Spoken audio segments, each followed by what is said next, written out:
It was an all-star caliber turnaround in 2011. From worst to first in Arizona's 5th division title, the Diamondbacks were the leading men in one of the game's great stories, spending the season emulating their skipper's style and determination. They now train for 2012 as a favorite, statewide and league-wide.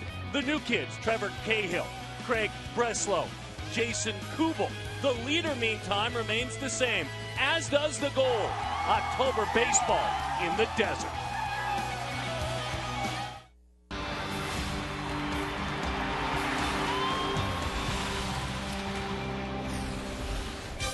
And the aforementioned desert serves as the home for the Diamondbacks, but also for Cactus League Baseball as the leagues converge to Phoenix, to Scottsdale, and today we specifically speak of Scottsdale, Arizona. It's our first telecast of the year on Fox Sports Arizona. It's the Los Angeles Angels of Anaheim going toe-to-toe with the Arizona Diamondbacks right here at Salt River Field.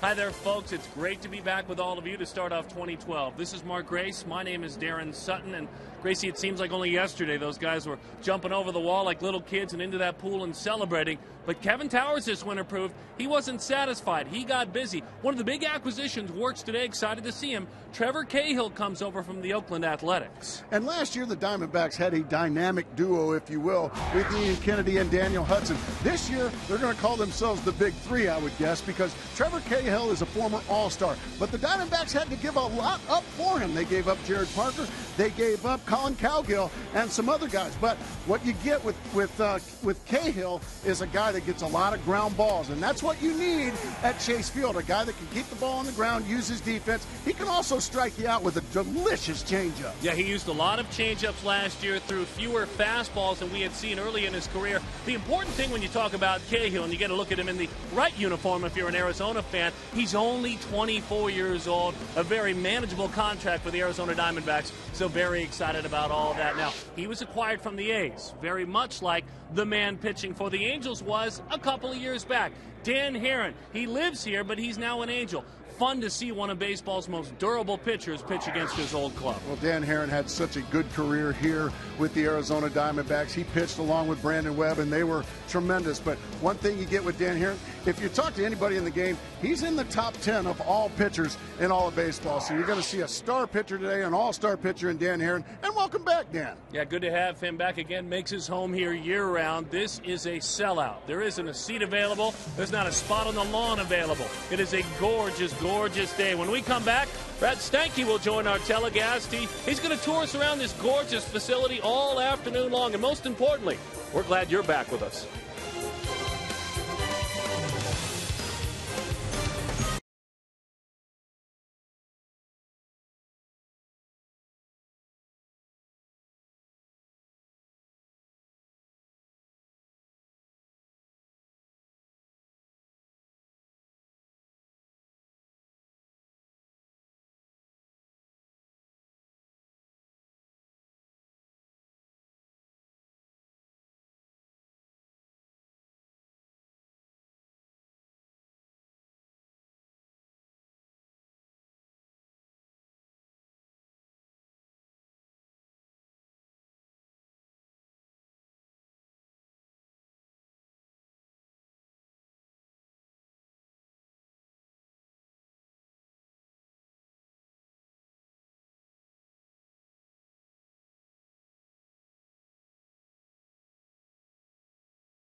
that if you build it, they will come. Today, yet another sellout as the D-backs get set to take on the Los Angeles Angels of Anaheim. You know, it was interesting. Last spring, this facility set and blew away attendance records for spring training. Over 359,000 people saw a game here when you combine the D-backs and the Rockies. It was phenomenal, and this year the numbers continue to grow. Back on March the 4th, the D-backs and the Giants set a stadium record with 12,546 people. Friday is also going to be a sellout.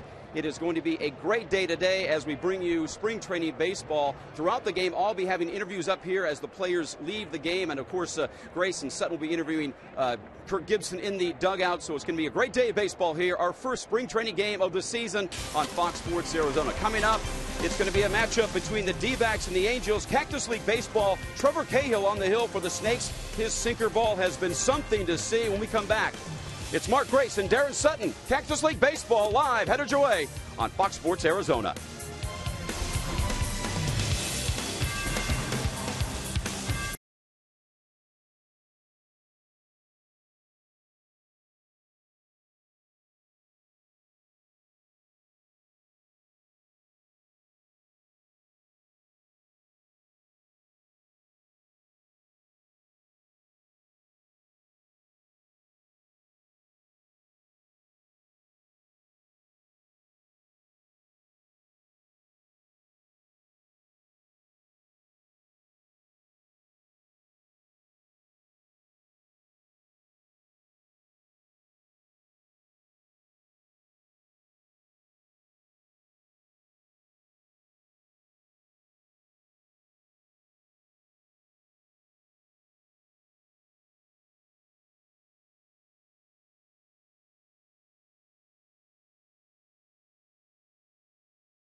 Behind home plate, the base umpires, Brian Knight, Todd Titchener, and John Tumpane, the umpires, as the Diamondbacks take the diamond to go toe-to-toe with Mike Scioscia and the Los Angeles Angels of Anaheim. For Scioscia, the 02 and 09 American League Manager of the Year, nearly 1,100 victories. Where has the time gone? Some new names, no Albert Pujols, no Vernon Wells, no Torrey Hunter in this lineup. Alexi Amarista is the leadoff hitter. Bobby Abreu, we'll see where he fits in this year. Former Diamondback Alberto Callaspo. Mark Trumbo at first, but he's learning to play third. Hank Conger is the catcher. Cole Calhoun out of ASU is in left field. Ryan Langerhans is in center field. Gene Segura is the shortstop. And Dan Herron, who can hit, is on the mound. Trevor Cahill made 34 starts last year. Gracie, he touched a little bit on the things he can do on the mound. I think he made it simple. He likes to hit bats, but the bottom end of those bats. That's exactly right. He's a guy that can really sink the ball. He can work a ball in on the left-handed hitter, get a lot of free strikeouts with a fastball into left-handers, and he's also got a devastating changeup as well. I look forward to watching him pitch. This is the first time I've seen him pitch live. Struggled in his first outing, but again, spring training, getting comfortable in a new uniform. The defense is busy, most specifically the infield defense. First, the outfield. One of the rangiest outfields in the game last year. Parra, Young, and Upton. Gerardo Parra, the Gold Glover, is in left. The infield, Ryan Roberts, Aaron Hill, Paul Goldschmidt, Miguel Montero behind the plate. But our focus is on Willie Bloomquist at short. because Bloomquist and John McDonald will see a majority of the playing time, if not all of it, for at least the first month, maybe 2 months of the season. Kirk Gibson addressing the Stephen Drew situation today, saying, look, I'm going to push him some more, but Drew still working on running the bases, still working on his next step is going to be just hitting against live pitching. So safe to say, Stephen Drew nowhere near ready for opening day. Exactly. That was a catastrophic injury that Stephen Drew received last year, and it's just tough to come back before a year, so you just can't take any chances with Stephen Drew in April. So Trevor Cahill ready to go, 24 years old, the right-hander out of San Diego, California. And we are underway. Boy, we're glad to be back with you. There's the sinker that Gracie talked about, dives over the outside corner to Amarista for strike one. Left-handed batter, 22 years old, out of Venezuela. Chops that one on the ground, down and in. That one goes. It looked like a breaking ball. That was the changeup. That was the one. That's his quote-unquote out pitch. You said it earlier in the show, Darren, coming on the air, that he went away from his fastball a little more last year. I think he needs to throw it to get back to that all-star form. Cahill fires, tried to get a chase up. We saw this, and I saw it anyway in his first outing, and it's a style of pitching. When you're a sinker ball pitcher, you will try to get that chase up, and that's what he tried to do. 1-2, misses inside, 2-2 the count. Tried to throw that freeze fastball to the left-handed hitter there. He got it there, but it was just down. A shortstop in high school keeps the shortstop busy if he's right on the mound. From the windup, hot shot off the glove of Goldschmidt. Cahill did not get over, and again, I think he thought that Goldschmidt had it in his glove. If in fact Cahill gets over there might be a play. Well, unfortunately, Cahill either thought that was a clean base hit going into center field, but Paul Goldschmidt sticks that big left paw up there, and he thinks he's got it. Well, he knocks it down, but well, there's nobody to throw the baseball to. Pitchers, just like any other position, you've always got somewhere to be. And unfortunately, Cahill got caught spectating there, the very first batter of the game. Double plays his specialty. He will look for one now. He has rolled up 62 in his major league career. Here's Bobby Abreu, the veteran with more than 1,000 RBIs in his major league career. Left-handed batter. And the sinker darts the outside corner to Bobby. And Bobby's seeking some playing time this year, with Trumbo maybe moving over to third base, with Kendrys Morales getting healthier after missing almost 2 seasons. He will DH some. Albert Pujols obviously will play first, so not a lot of spots. The outfield is full as well for Abreu. And so Mike Scioscia will manage it, but when you've done this for 12 years in Mike Scioscia, you're used to things like this. Well, it's never a bad problem to have too much talent. Bobby Abreu, one of the better hitters really of this entire era that he has played. He has just been tremendous with the Phillies, the Angels. And he's a guy that his power has diminished a little bit as he's gotten older, but he's still a big threat and a clutch hitter. They got him. Great move. They do have him. Amarista in the rundown with the dive. They got him. Got him on the backside. Looked very close. Long-time Major League infielder and coach Alfredo Griffin not too sure about that call. He steps in to debate it. 1-3-6 if you're scoring at home. I guess this is why you have spring training, Darren, and folks at home. The Diamondbacks do not take very good advantage of this pickoff. Okay, a good throw there. Now, Willie Bloomquist, all he's got to do is give it to Cahill, but instead, he got outrun, and I think maybe the Diamondbacks got a break on that. It looks like that hand might be on the bag before that glove got on the fanny of Amarista. So you've got all Bloomquist has got to do there is give the ball up, and it's an easy out to Cahill. Instead, he tried to run him down and maybe underestimated just how fast Amarista is. Yeah, he was flying. Stole 15 bags last year, the young man did in AAA.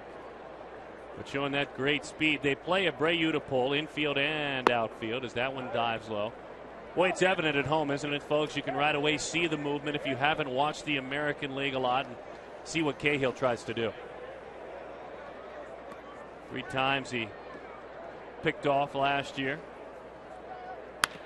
Ground ball toward the hole, base hit right field. Bobby Abreu ready for that sinking fastball. Many battles between these two when Cahill was in the American League West alongside Abreu.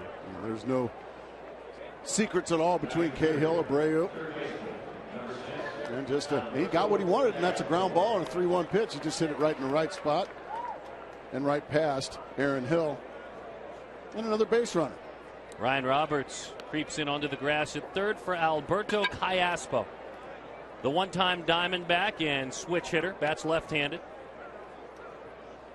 Grew up a little bit offensively last year as they'll get a new baseball into play. You can see the 288. What you don't see there is he finally learned patience at the plate. His on base, and it's a rarity, was nearly 370 last year. That's very good for Cayaspo, who used to never walk. Back of the batter's box, feet very close together. It's interesting. He grew in one area, and it was with regard to hitting, and it might have been the guidance of Kevin Seitzer, because Kevin Seitzer was with him early on. Seitzer left, then Cayaspo left, and they were reunited in Kansas City. And that's really when he became kind of a perennial 300 hitter, Cayaspo did.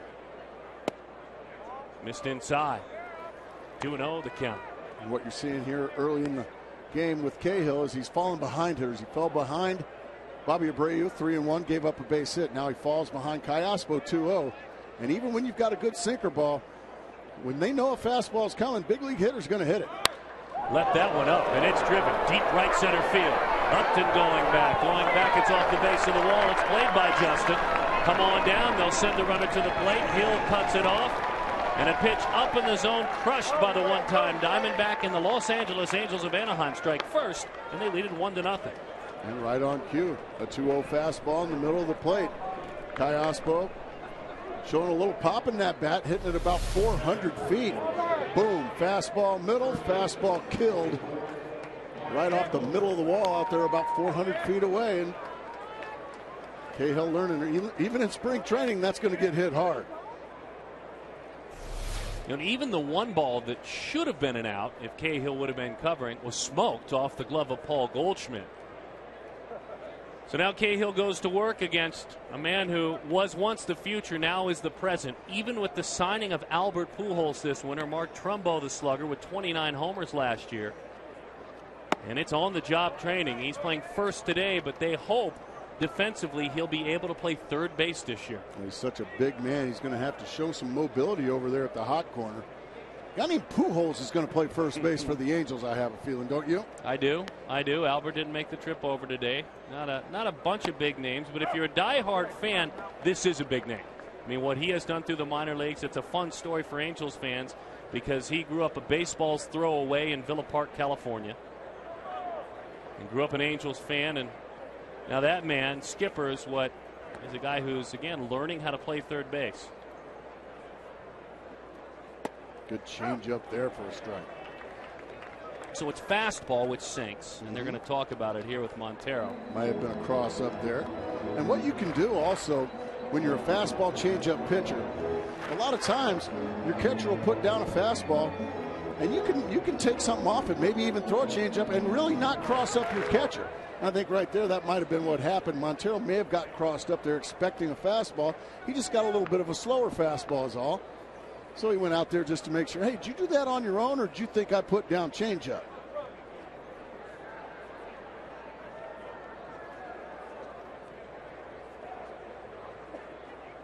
Up in the zone, chased. Looked like he dropped his arm angle down a bit. Trumbo late on it, 1-2 the count.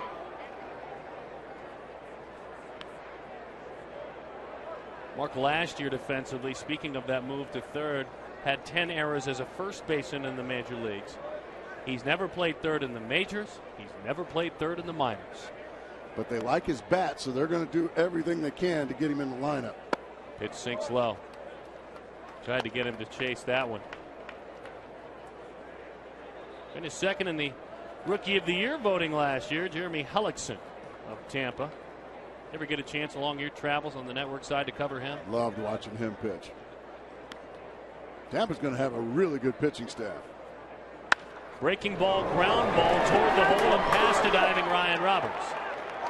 They will stop Cayaspo at third. Picked on what looked like a curveball there. He will also throw a slider. He just shot that one through the hole. Not hit hard, but again, the Angels continue. That's 4 consecutive hits. Breaking ball. Stayed in the middle of the plate even though it was down. You can see there's the big try there by Ryan Roberts, but it's past him. These fast spring training infields, it doesn't take much to get them through.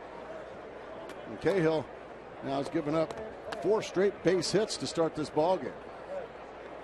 You saw the runner at third. Cayaspo moves over. Trumbo is at first. And another Southern California product.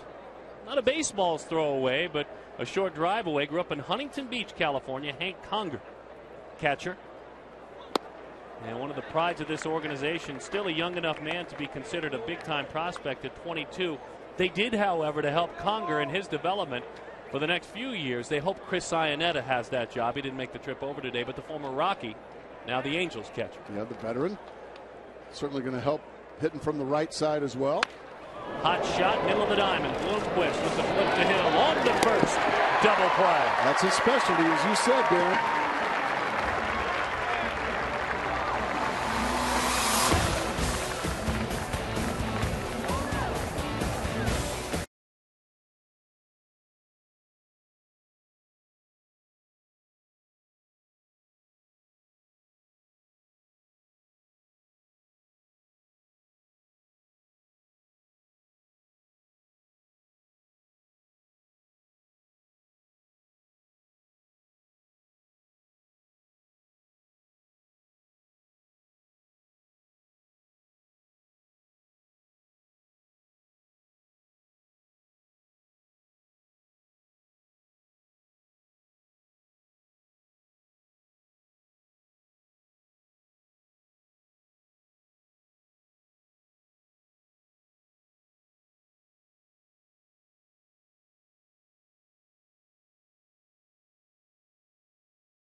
It's a gorgeous day, and it's well beyond a sellout. Dan Herron going to work against Kirk Gibson's Arizona Diamondbacks. Gibson, 128 wins, 178 losses. A spectacular year last year. The National League Manager of the Year. Let's take a look at his starting lineup and familiar names. You saw him working defensively with Bloomquist, Hill, and MVP candidate Justin Upton. Miguel Montero, Chris Young, Gerardo Parra. Paul Goldschmidt, how about that in the 7th slot? Ryan Roberts batting 8th, and Trevor Cahill. He's going to have to learn to improve and hit and do so against Dan Herron, the 31-year-old right-hander. Still just 31, but a guy who's won 100 games in his career. As he drives that one home, strike one to Willie Bloomquist. One of the best in the business, Dan Herron. You see his record last season with these Angels, and boy, the thing that jumps out, 238 innings plus. Willie, hot shot, base hit, left field for Bloomquist. His 6th hit on the spring. He is 6 of 21. And we talked about the responsibilities that Willie will have early in the year with Stephen Drew being out. They hope they see a lot of this. Herron learned a cut fastball when he was with the Diamondbacks, and that was just a cut fastball, stayed right in the middle of the plate. And Bloomquist did what you're supposed to do with it, whack it out into left field for a base hit. And he was always a threat to run, even in spring training, Willie Bloomquist. He swiped 20 bags, did not have the success rate he wanted last year because he was caught 10 times, but still 20 stolen bases. Kicks away, Willie's gone. That's a wild pitch. Looked like the Dan Herron split-fingered fastball, and he moves up. So 1-0 the count against Aaron Hill. There goes a wild pitch. And now that changes the at-bat for Aaron Hill. Now he's looking to drive something to the right side, preferably on the ground. This is why you work on these things. Maybe try to get something you can hit to the right side and move Bloomquist to third base. Good cutter. There it is. Boy, change of uniform. How refreshing was it to see? Obviously, Herron liked his a few years back, but so did the man in the batter's box. Aaron Hill was struggling in Toronto. And in his final 33 games of the season, hit .315 and on base of nearly .390 as he lays off of that one. And he relaxed. He decided, you know what? I don't have to pull it over that wall and left. Singles to right field are just fine. Cito Gaston and the rest of those Toronto Blue Jays, my former hitting coach Dwayne Murphy, doing a great job there, but they wanted the ball hit over the boards. They didn't want singles and doubles. They wanted homers. Stays away with the cut fastball. Good patience shown by Hill. And I think Don Baylor just clicked with Aaron Hill. Because, look, you can still hit home runs. I mean, he hit his homers. He hit 36 in 09 and 26 in 2010. There's the member of the veteran coaching staff and the hitting coach, Don Baylor. To the right side, pretty well struck. Brayu eases back. Willie will tag. Nice job there by Aaron Hill. Got a pitch he could handle, drove it to the right side, did exactly what you're supposed to do. He'll get a dugout full of high fives because his teammates understand, yeah, he made an out, but he made a productive out. And that's something good to see. Defensively, the Angels. ASU's Cole Calhoun, Ryan Langerhans, Bobby Abreu. Callaspo hopes that he gives up his spot to Trumbo. Angels fans do. Segura, Amarista. Trumbo's at first. Conger catches. And Abreu, not the range he used to have. Infield in for Mike Scioscia, and the first pitch is away. That's just part of learning. Hey, yeah, I know it's spring training. I know it's the first inning, but you know what? Let's play the infield in. These guys need to be ready for these situations. Outside, and he waves right over the top of it. Sometimes Justin gets a little anxious in these situations. You see that infield in, and you just want to hit it right through him. Oh, yeah? You're going to play the infield in on me? Well, I'm going to make you pay. Well, Dan Herron knows that. Threw him something out of the strike zone and got him to chase. We'll hear from Kirk Gibson in a bit, and we'll ask him about this, as that one is outside. Kirk Gibson said there's two areas he wants to improve. I'll let him tell you the other one, but one of them is this situation right here. Runner on third, less than 2 outs. He wants more success from Upton and his teammates. Put it in play. Out front of an off speed. Looked like the cut fastball again. 2-2 the count. And Dan Herron knows from playing with Justin Upton that, you know, Justin, he's a guy that if you make tough pitches on him, he will chase him. But also, if you make a mistake on Justin, he'll hit it 500 feet. Well, Dan Herron has had a lot of success because he doesn't make very many mistakes. No, he really doesn't. In these situations, he doesn't. He can get strikeouts when he needs them, about 7.6 per 9 innings of work throughout his career. Conger's got to be ready to block it up. Out front, swings right through what looked like a high split-fingered fastball. As it acted like a changeup, and Upton goes down. Well, that was the split finger. Justin way out in front of it. And that's what Gibby was talking about. He needs to see more success in these situations. That's a split finger. Just stays kind of right there, but Justin way out in front of it. And Willie Bloomquist stays at third base, and it's up to up to Miguel Montero. And there's one of the early snaps in March. Upton's having a great spring. You saw the numbers. He's had 5 hits, 4 walks as the breaking ball dives down and in. Montero, they appeal. They say he went around. John Tumpain down there amongst the 3 on the base paths. There's that runner at third. Bloomquist singled, then on a wild pitch he moved to second. On a fly to right from Hill, he moved to third. Hot shot, foul ball past Eric Young and scattering some fans. Montero, one of the best offensive catchers in the game last year. And Dan Herron, knowing Montero as well, going to stay right in on the hands the whole time. Knowing that Montero likes the ball out over. He likes to drive the ball to the big part of the ballpark, so we're going to stay right in on his hands. And if he squares it up, if he keeps it on the inside corner, all he's going to do is pull it foul like he did a couple of pitches ago.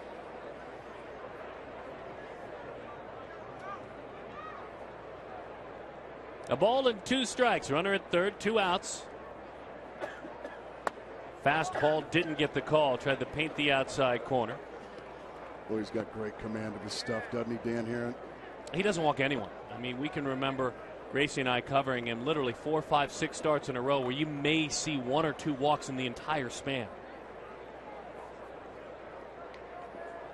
On 2-2. He did with a breaking ball. Montero is done. Spring training, right? I mean, you're not too concerned. Not too worried about things. Don't tell Justin Upton that.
stick, the pride of Buckeye High School, where he was a football, soccer, and a baseball star.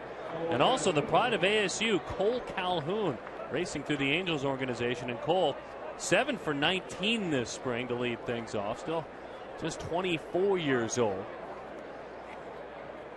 And obviously a thrill to come here and play as a member of the Angels in big league camp and back home in spring training. But against the team you grew up watching now, got to be a lot of fun as he takes strike one from Cahill. Had a big year last year in A ball, high A ball. Did what he did in college. He reached a bunch. Did he go around? Boy, I tell you, that changeup and sinker have the exact same action.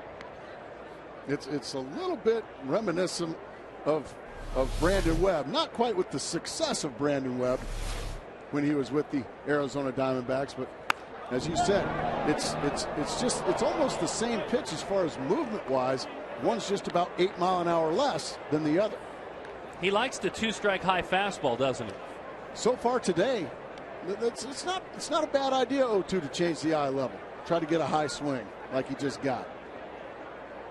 Calhoun also went to Yavapai College in Prescott. There's the curveball. And again, the curveball, a pitch he doesn't use a ton, but he will throw a slider, a curveball. As Gracie said earlier, the two main weapons in his arsenal are a fastball and a changeup. He really increased the use of his changeup a bunch last year.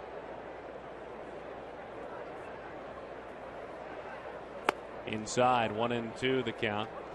You got a shot. I mean, intimate surroundings. You're going to get a look at a foul ball here. Just got to be careful. Oh, gee, my knee. That's a great play. Oh, what a pitch. Inside corner, strike 3, and Cole Calhoun, Buckeye High School, Yavapai, and ASU heads back to the dugout. That's that comebacker. That's a pitch a lot of right-handers are starting to use. It starts about 3 or 4 inches inside and comes right back to the catcher's mitt of Miguel Montero, and that's a great weapon to have. When you can keep those left-handed hitters honest like that, sets up that changeup as well. Right at the belt, it's a strike to the veteran Ryan Langerhans. Began his career with the Braves back in 2002 in the major leagues anyway. Has played for Oakland, Washington as well. Was a Diamondback farmhand for a portion of last year. Hit .308 in 31 games with Reno.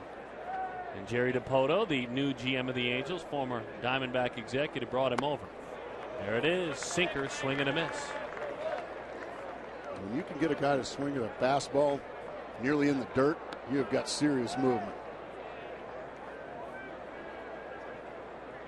Infield will play him to pull. The outfield just about straight up. A little bit of space in right center field. There it is again. Comebacker. Strike 3 over the inside corner.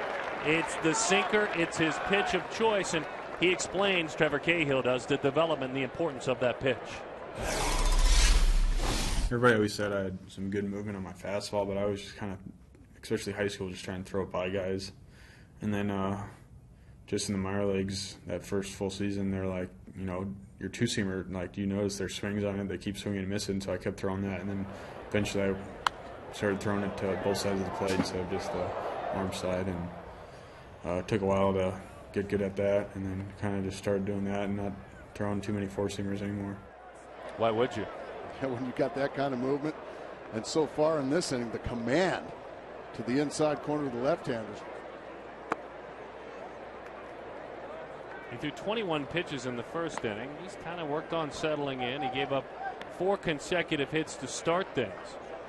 Darren, you hear the terminology a lot, and that is, nice play there by Coach Schmidt.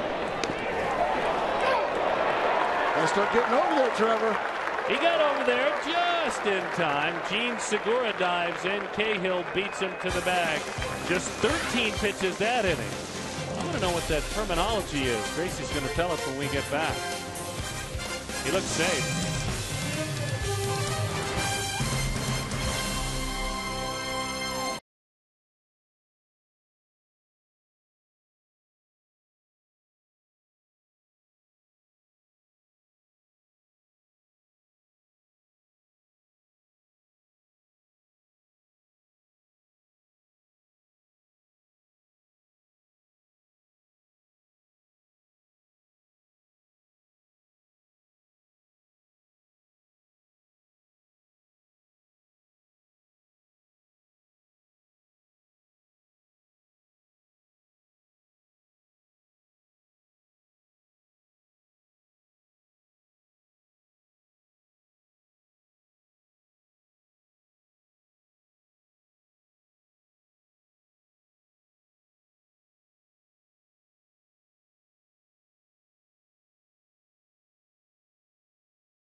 Ken Kendrick looking on here at Salt River Fields at Talking Stick, Amy Hall.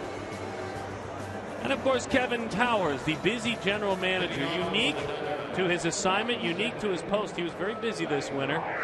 And this is a trade that a couple of seasons ago changed the face of two organizations. Dan Herron, a winner, and they wanted a winner. They were looking to stay at the top level. Joe Saunders, a big part of last year. Tyler Skaggs, we'll see him later on today, a big part of the future. Looking forward to seeing the big left-hander. A lot of people are saying it's not going to be long at all before he's pitching at Chase Field as well.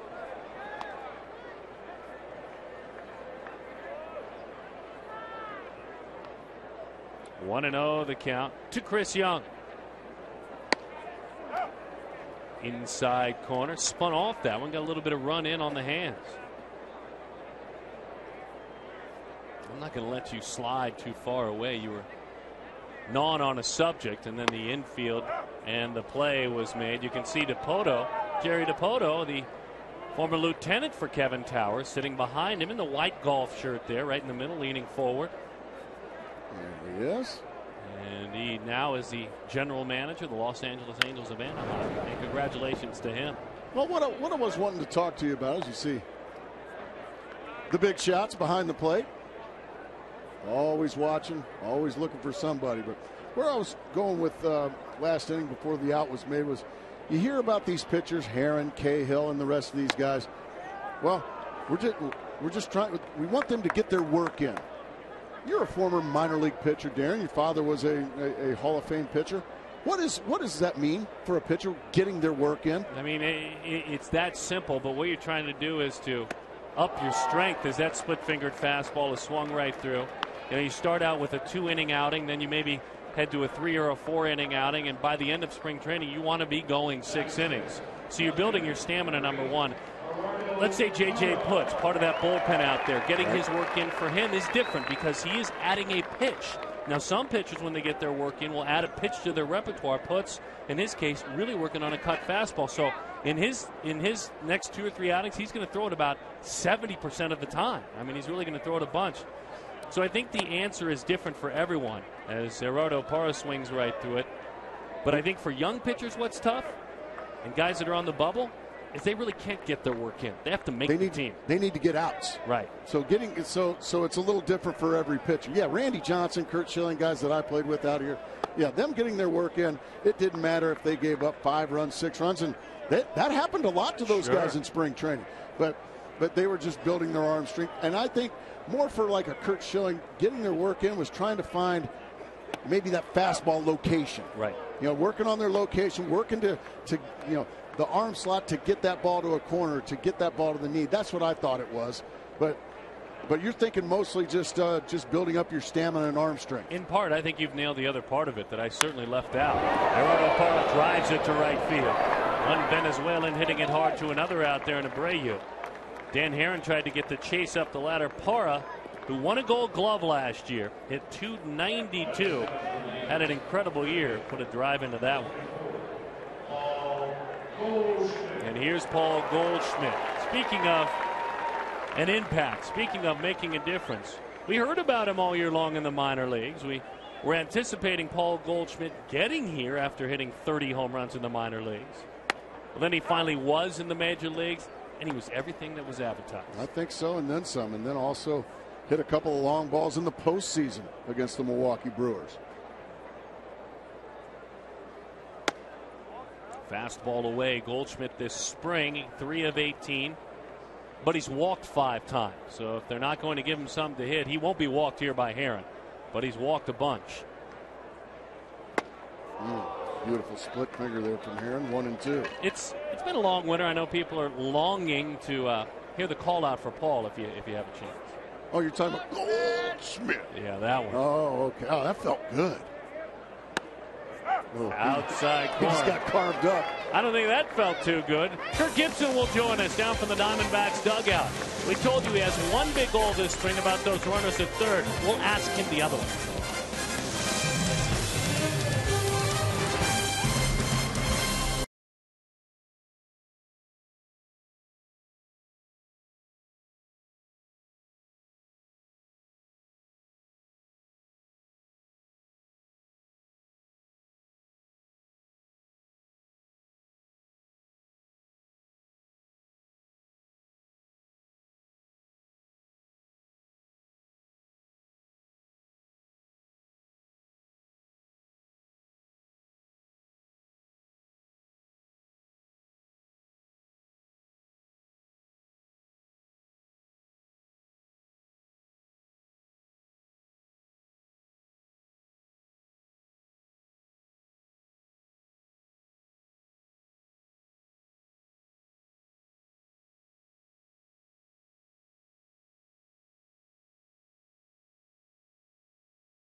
in the dugout along with Mark Grace and Darren Sutton. And Gibby, there were a couple of areas that you really wanted to focus on with regard to improvement this spring and use the entire spring. One's with your starting pitchers and one's with your hitters. Why don't you explain to our viewers what those are? Well, I just want to be better, more productive in situational type hitting. We just had a situation there where we do a good job. Willie gets over to third base, and Aaron gets him over really nicely, and then we don't get him in. Jay up, struck out. We want to put the ball in play much more, and it's just something that's more of an approach thing, I think. We know that everybody has the ability, and they bring the infield in against a guy like Jay up, and we'd like to make him pay in those type situations. And you want your starting pitchers, specifically a couple of them, to maybe start out a little bit stronger in games. I know first inning was a bit of a bugaboo. Yeah, and it has been this spring, but it's early in the spring, and we come down here in spring training, and we put a lot of stuff on them, and we request that they try a lot of new things when they get into the game. We do it on the backfield every day, and I understand that it's hard to really, I guess, process it all until you get. Our goal is to get comfortable with it in the game, so it's a process. It's early in spring, and we'll stay after it as we get to the end of spring. We'll have a better idea really what our capabilities are, and then we'll try to learn what our team is, and then we'll go with what we know we have. Your early impressions of your starting pitcher today, Trevor Cahill. Tram and I were just talking a couple ground ball hits there, and that's something we really want to look at and try and understand where the ball is going to go. We don't really know how to defend him yet, but he's got good stuff. I've watched him in the bullpen, heavy sinker. Got good secondary pitches as well. He's a guy that we've really worked hard with on the backfields with his holding runners and varying his sequences and his slide steps. So that's something that's different, and he's done a lot of hitting. And one of the reasons we're hitting today is because he's pitching. I want him to get comfortable up there at the plate. Looks good. He's got a good swing. He's got a good approach. And you guys know, I mean, I'd like to be able to move a guy over with my pitcher coming up and feel confident that he can get him in. And we're about to see a big prospect, Tyler Skaggs. Tell the folks at home what to look for out of him. We saw Tyler twice last year. He threw 6 scoreless innings. This year he came back with a little higher expectations, a little closer to the big leagues, and kind of overthrew a little bit before we started games. Got a tender shoulder, so we scratched him from his first start. Overthrew the ball last time. Walked 4, gave up a grand slam. He's been on the backfields. He's excelled very well back there, and he's very motivated to have a much better outing today. But we have a lot of nice young talent in here, and we like him. That ball driven to deep right center field. Upton looks up, and that one sails out of here. You guys saw that in the monitor. Where was that, Gracie? It looked like a fastball right down Broadway. Yeah, where was Miggy set up? I didn't see. It looked like he was set up in. We'll have to take a look again. I was mostly listening to you. But I know it was a fastball in the middle of the plate. Well, that's something you want to do. We want to come in out the plate. And he was setting up away. Yeah, okay. Well, then obviously, you're not trying to throw the ball down the middle. But another thing, we want to focus on being able to throw strikes in there as well. Gibby, tell us the very latest as of this morning on shortstop Stephen Drew, please. Well, Stephen's coming along good. He's really picked up his activity level. We had him on 2 days on and a day off. Now it's 3 days on and probably go longer than that in this sequence. Just starting to do some more running. It really looks really good at shortstop hitting. He's probably going to take some live hitting this week. And, we're going to pick up the pace a little bit right now this week. Ask you, too, I mean, there's been a lot written about Trevor Bauer. Now, we knew him coming up through the ranks in the draft and followed him at UCLA, but all of a sudden the national media has awakened to him, and there's been a lot of coverage. Take us inside that locker room. Tell us about the Trevor Bauer you manage and that you see. Yeah, he's unique. He cares a lot, very dedicated, has a high level of expectation for himself, wants to be a winner, wants to contribute to the team, goes about it a little differently, which you guys will all see, and we're all trying to learn him, and we've asked him to make a few adjustments, and he's trying to learn us. And like tomorrow, we're going to have him come out of the bullpen after Patrick Corbin starts, and it'll be something different for him. And he's very, very talented, got great stuff, throwing the ball good for us, and somebody that we look at can help us real quickly. Trevor Bauer, as we show you the numbers, what he has done this spring. And with that in mind, Josh Colmenter, who's near the back end of the rotation, he will be working tomorrow, too. So the mini scare with his forearm seems to be okay? Well, we'll see. He says he feels good. Just when they come in, we do a lot of throwing, not only off the mounds, but on the backfields. They do the PFPs. They do their picks every day that they don't throw off the mound. They've been swinging the bats. So just we tend to err on the side of caution early on in spring training, and Doesn't appear to be anything serious, but we'll get him back on the mound and tomorrow, and we'll go from there. All right. How about your coaching staff? Are they making it to the morning workouts every day? Oh, yeah. No men down yet. We've had a couple men sideways. Maddie's still trying to crush people, of course, but I've had Maddie out mountain biking this year. And, attaboy, get him. We almost had a man over the edge of the mountain the other day. I was behind. I witnessed it. But, yeah, we're getting after it. And, that's another thing. These guys have come in this year. They've really embraced the whole program. Done a really good job of getting themselves in shape. No major injuries yet. Hope to stay that way. Gibby, thank you very much. Take care, buddy. Kirk Gibson, be careful. He's coming to a mountain near you.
For spring training at the official online shop of the Arizona Diamondbacks with the largest selection of authentic spring training gear, including clubhouse caps and t-shirts, jerseys, sweatshirts, and more. Get set for spring at the official source, the dbacks.com shop. Man, there's some good stuff in there, folks. Got to get down in there. Strike over the outside corner. Very good read to start the season off. Did you get your kids anything from there yet? Look at all that stuff. I like the St. Patrick's Day lid there. Do you? I do. There it is right there. I see it down there. Picking that up. I'm going to use the Mark Grace account on the way out. Roberts swings right through. It looked to be a hanging off speed pitch. Ryan, who this spring now is 4 of 20, but 4 of his hits, 3 of them have gone out of the ballpark. That's 5 strikeouts now through 2 1/3 for Dan Herron. What's your credit limit out there, by the way? Well, I think I used it up with that sweatband I got. Did you see? Yeah, you had like a $3 credit limit. Yeah, I got a sweatband, not 2, just 1. Now Trevor Cahill, Kirk Gibson mentioned that we need him out here hitting, getting comfortable in the National League. In his career, 1 of 10 in interleague action with a couple of sacrifice bunts, 3 strikeouts. Cut fastball is high. Now the man on the mound could hit when he was in the National League. Dan Herron, a very good hitting pitcher. And a very good pitcher against pitchers. As Cahill goes down, and you mentioned the strikeouts, that's now 6. Cahill's probably thinking, man, it's not as easy as it looks.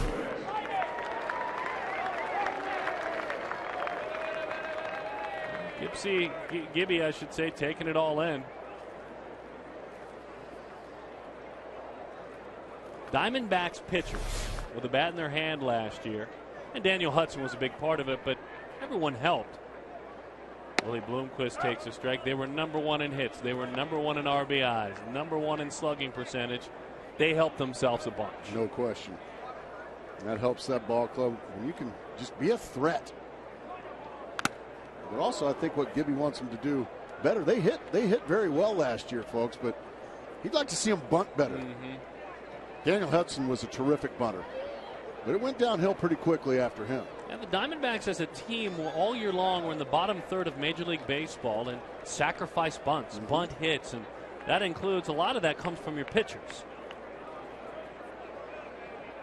Willie takes a fastball. That's strike 3. Dan Herron, speaking of carving up, he did it again. 9 pitches, 9 strikes. Take that, he says to his former teammates.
There by Trevor Cahill. Did he get him? Oh, very close. Mr. Alexi Amarista might have jumped back in time. Alberto Callaspo torching his old club. Callaspo with a double and with an RBI as well. But seeing some good stuff from Trevor Cahill, who is now done for the day.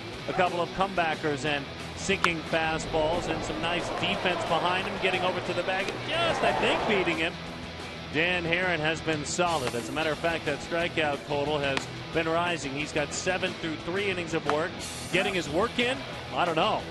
He looks ready to head to Anaheim and pitch by Disneyland. Go ahead and send him to SoCal right now. He looks ready to me. Tyler Skaggs takes the rock and he rolls now, the young left-hander. Skaggs still just 20 years old. Note the strikeouts last year. 158 in the third innings, 198 strikeouts. Number 1 in all of the minor leagues. He's got a fastball and a big time, because he uses his leverage, a big time hammer. I mean, a curveball that has a slider look to it. How about the 6 home runs in 158 innings? That is very good for a guy his age. That's keeping it in the ballpark, and that's using your defense. I'm looking forward to watching this kid pitch. And don't you know he's been looking forward to this? That's why Miguel Montero heads out, make sure he's calmed down a bit. He scuffled his first time out. This is the club that traded him away. He said very confidently last year when we sat down with him that I want to prove to Diamondbacks fans, as he faces Mark Trumbo, that they made the right decision, these Diamondbacks, in making me one of the centerpieces in the deal for Dan Herron. He verbally said it. And soon in the big leagues, he'll get a chance to do it. The fastball, 1-0 the count. And right now, he's just got to make sure he calms himself. Try not to overthrow against your former team. He's also wanting to show Kirk Gibson that I can get major league hitters out. Another top prospect is Trumbo, and he takes a breaking ball that dives in there. 1-1 the count. Uses his leverage well. Boy, he's got just flawless delivery. Everything under control. Dropping and driving. Smooth. Fastball darts away, and the count is 2-1. He was the Angels' supplemental pick at the end of the first round in 2009. out of Santa Monica High School in Southern California.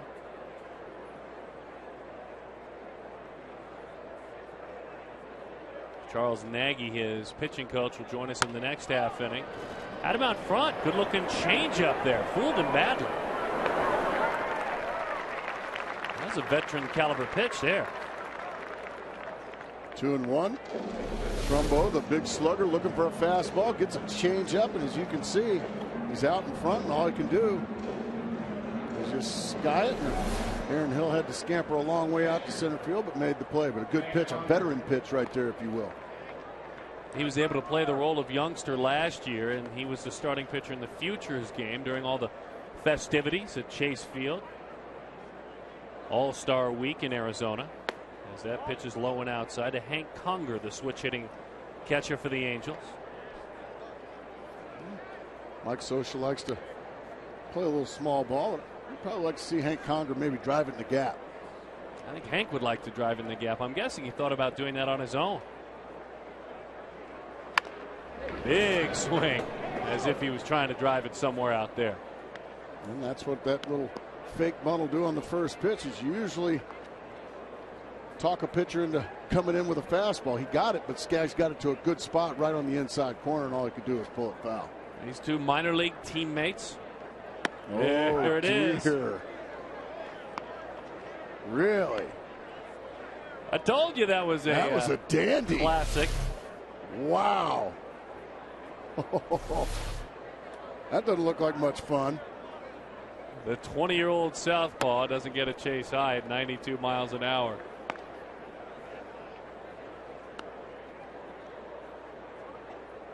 That big looping curveball, but it's sharp. Knee buckler, if you will, and a big change in velocity. That's the funny thing about it. Fastball missed the inside. Just missed that inside corner. It looked like Conger was probably thinking about that big hook. And he just missed maybe by an inch or so with that fastball.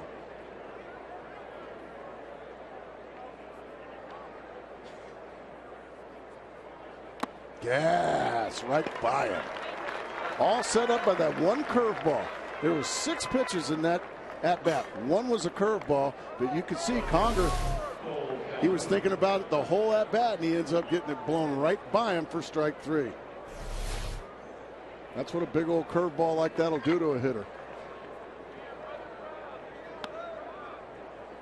Liking what they're seeing, as we mentioned. You see pitching coach Charles Nagy. We will chat with him in a bit. Skaggs may start the season this year again in Double-A, but he's on the fast track now. I mean, he is one of the next options. He and Trevor Bauer. Can't find a publication or a baseball website that doesn't have both he and Bauer in the top 50 of baseball's prospects.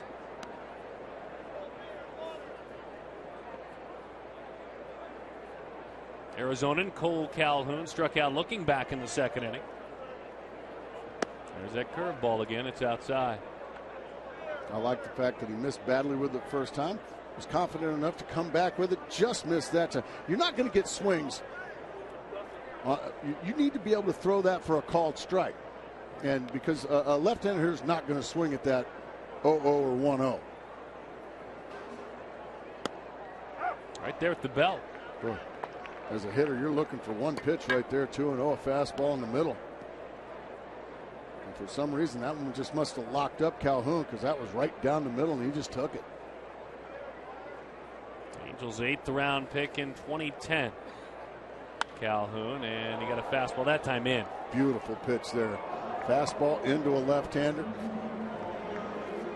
Now that sets up something off speed here if he wants to, or maybe you can just go to the outside corner with the fastball. But he's got all kinds of options now after that good fastball in. Let's see what he likes to go with here. There's the curveball, chops it on the ground. Goldschmidt says, I'll take it myself. And he does. A solid inning by the young man Tyler Skaggs at 20 years old. We'll ask Charles Nagy about him and some of his other hurlers when we come back.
Credit from the manager, and the pitching coach Charles Nagy joins us. And Charles, first of all, thank you. We were talking about your big fella out there, Tyler Skaggs, and the stuff we were able to show the viewers at home. You were saying Miguel Montero did a nice job with him. Expound on what you mean. That first hitter, that first fastball he threw me, you saw he was kind of overthrown a little bit, and then he just called the changeup right after that, and just trying to get his release point, calm down, just a nice little pitch to get him back in a good rhythm. And then he came with another fastball a little high, then a changeup, and got the pop up, and then once you get that first out as a young kid or anybody out there, you just kind of take a big deep breath and like, phew, that one's over with, and then you're able to relax and go get the rest of the hitters.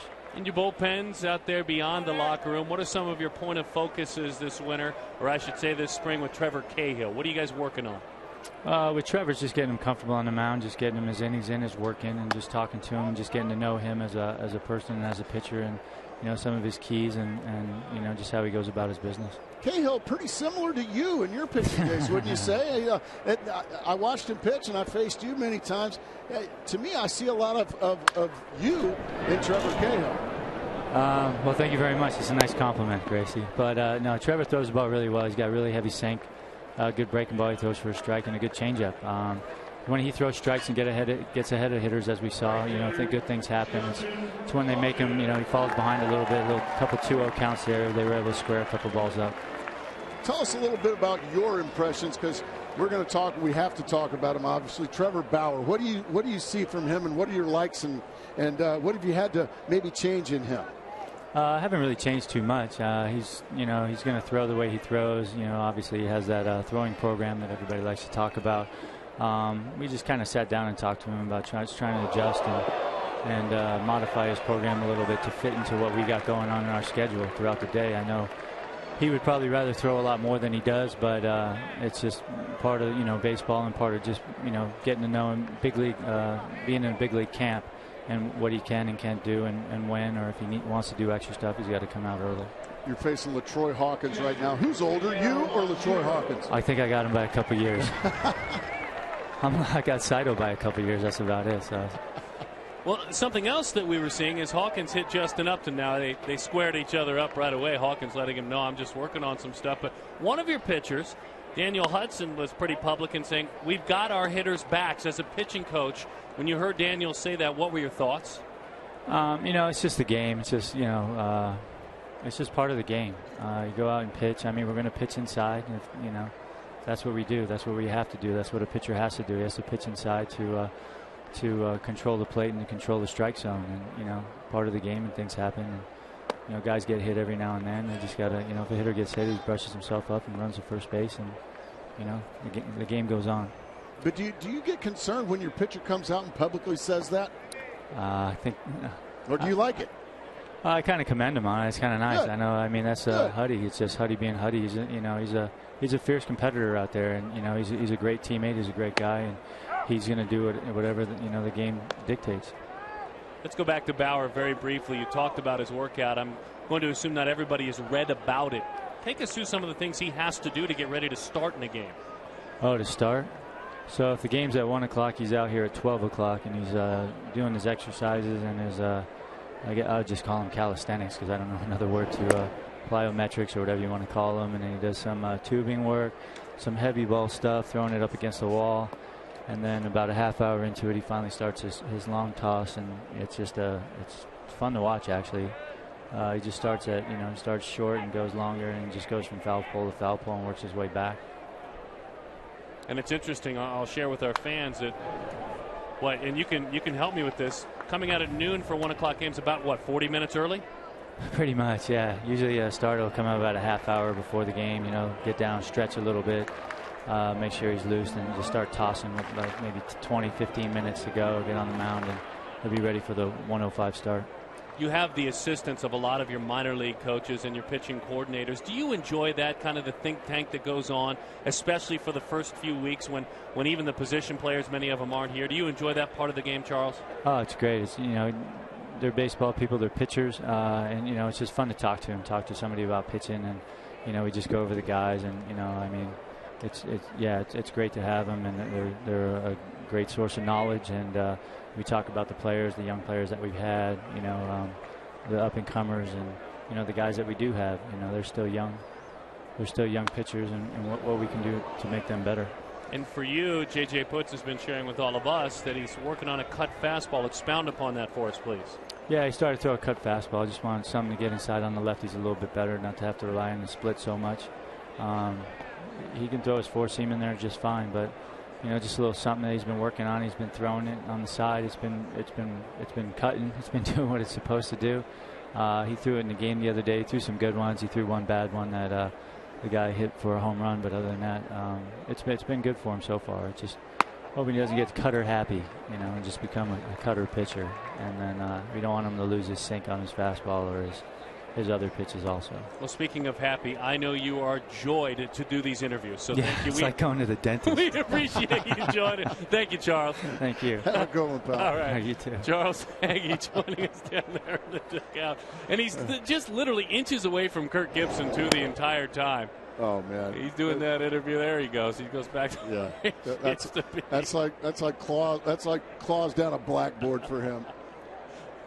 Gibby was great. He stayed with us a whole half inning.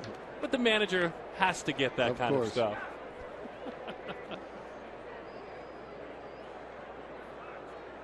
Meantime, full count pitch to Miguel Montero's popped up into the seats. Boy, nothing better, though, we're speaking about Montero, than getting a compliment from your pitching coach, seeing your catcher, helping you do your job. About how he handled Tyler Skaggs. He came out and overthrew that very first fastball. I said, let's try a change up here. You're a little bit excited out there, young man. You're 20 years old. You're facing the team that traded you. What? Montero becoming a veteran right before our very eyes. Runner at first in Upton. Infield pinches in a bit. And it's swung on and missed. A little bit more on Charles Nagy from his manager, Kirk Gibson. I had a list of about 15 questions to ask all the possible candidates for my staff. And I asked Charlie my first question, and he answered the first three. I thought that was unusual, but I felt a connection. And then after I went through the rest of the interview and I put together his playing career and the way he played and the type of pitcher he was, and did some background on him, I thought he'd be a star, and I still believe that in what he does. Wow, what a compliment. That's saying something. A lot of people just don't realize, probably living out here in Arizona, didn't see the Cleveland Indians play much. Probably Nagy could pitch, boy. He was the ace of that staff. Those great. You think about all the great hitters those Indian teams had, but you don't go to the World Series and you don't win all those games without a good pitching staff as well. Nice play, but the man who's about 5 years his senior, Charles Nagy, that is, LaTroy Hawkins. Not bad feet out there for a 50-year-old.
Fox Sports Arizona text alerts for breaking news, programming, info, and updates? Then text FSAZ to 36929 now. Message and data rates may apply. Good way may apply. And that's a good Not way always. to keep up with the Diamondbacks all year long. A lot of times they don't. Yeah.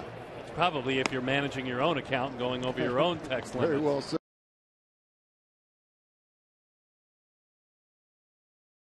About it coming on the air, and Brett Stanky did a nice job of documenting it in the second segment before we started the game. Just a beautiful day. There are and were no tickets available. There was a long line, literally, as we headed out to begin our telecast, of folks right there with towels and blankets. Basically, the reason they were in line, and they were in line starting at about 8 a.m., was to get a spot out on the grass. That's a popular area out there. Southern Californians making the trip over. Angels fans, certainly, but the majority of the folks, Diamondbacks fans. To the left side, lifted down the line. Langerhans fouls that one down. The dugout, or I should say bullpen way for the Diamondbacks. Looks like we have a change at shortstop, if I'm not mistaken. We'll take a peek out there. Be the veteran Johnny Mack. Yeah, John McDonald. He will share the position, right, with Willie Bloomquist until Stephen Drew comes back. You would think so. One thing we know about Johnny Mack is he's pretty slick with that glove, isn't he? Yeah, heck of a defender. In the northeastern part of the United States, and he's a guy that was part of that deal that brought his double play partner over from Toronto. Aaron Hill's still out there at second. Kind of a difference. The club was in Washington. They were struggling. They couldn't find their way, and it seemed like, by no coincidence, that these two arriving kind of stirred the team up a little bit, and they got things right. Well, and it's always nice to get traded with one of your buddies. And Aaron Hill and McDonald have been tight for years. Good curveball. Young will track it. One step onto the track, and Langerhans is erased. Yeah, he likes that curveball, and for good reason. Really got him out in front, and just got him to hit a semi-deep but harmless fly ball to center field. You always want to stay out of the air to center field if you can, Dan, because it's the deepest part of the ballpark, and usually the opponent's best outfielder is out there in center field. You know, I've never said that before. I'm going to start teaching the kids at home that. I think it's important to know. Well, it's a new year, and obviously a new motto important on this new year, as that curveball got underneath it and it stays high. It's just a different view of center field at this gorgeous complex. State of the art for the players, and I think most importantly for the fans. It's nice that the players are comfortable, but I think what makes this ballpark unique is that fastball is there for a strike, is the amount of shade combined with the amount of sun, should you choose to find it out in the berms.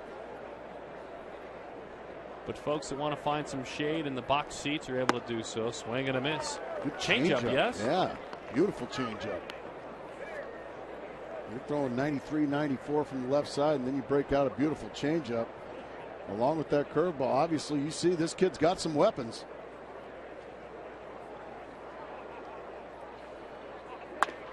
Bouncing ball on a curveball. Another good curveball. Another harmless out.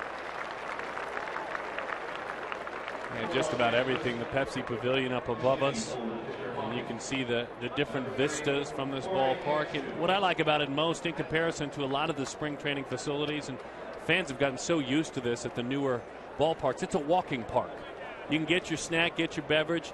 You Absolutely. can walk the entire ballpark, and outside of the batter's eye, you will see the game while you're walking and talking and enjoying a beautiful day. Yeah, just go visit some friends or make new ones. Jorge Cantu, the veteran, called upon to pinch hit. There's some folks making friends. Jorge, a veteran, might be older than LaTroy Hawkins. Really? I think he's actually in his 60s now, Jorge Cantu. The 1-0. It's good to see him out here, still playing hard. A changeup, 1-1 the count. By the way, Cantu, if he were to enjoy the ball game from the seats, he could worried about that tan or a little bit of sunburn. There's sunscreen dispensers all around this ballpark as well. That one is inside. I know you were putting some sunscreen on for our open. I was. 2-1 the count. 84 degrees today. Is it really? Warmer. There it is. And probably a wise choice for that gentleman, as that one is into left field and down in front of Gerardo Parra. Jorge Cantu trying to make these Angels as a veteran come off the bench, play many roles. How about that? Don't want folks coming out from the Midwest. It's kind of cool to have out there. Save you a few bucks having to go buy a bottle. And there's nothing scarier than enjoying a nice evening out of one of the great many local restaurants with someone who you could tell was at the ball game without their sunscreen on. Well, they are. It's not Sedona red. No, it's emergency room red. Yes. And it's not a good sight. It screams, I've spent the winter indoors. And I probably ordered one too many cerveza along the way. Spoken like a guy that used to work in Milwaukee. That's exactly right. Roberts is in at third. Big curveball, stayed a little bit high, but there's that diving, buckling part of that pitch. You can see Amarista wants no part of it, but it stays high. Alexi, 22 years old, a career .314 hitter in the minor leagues. Pickoff throw, and back standing up is Cantu. So Montero, accurate throw there. Early part of the season into June, he had 10 errors. He had as many errors as some shortstops. From July to the end of the year, he had 1. I think a lot of work with bullpen coach Glenn Sherlock, a former catcher. They spent tireless hours. We saw it, 3 hours before the game would start. They'd be out there working on their pickoff plays as that one's fouled back. And it made Miguel a much better thrower, a more accurate thrower. And his numbers in the second half were tremendous, better than anybody in the games as far as throwing out would-be base stealers and picking off people. There's Glenn Sherlock. Boy, he's been wearing every color the Diamondbacks have ever had. He's an original. Montero caught more innings than any catcher in the major leagues last year. As you mentioned, he also had the best caught stealing percentage of any catcher, qualifying catcher in the major leagues. There you see it, 37%. League Very average good. about 28%. I mean, for the sake of discussion, in his brief time last year, the likes of Hank Conger, Hank threw out 18% as an Angel. And Montero was in that club, a young catcher like a Hank Conger, for quite some time.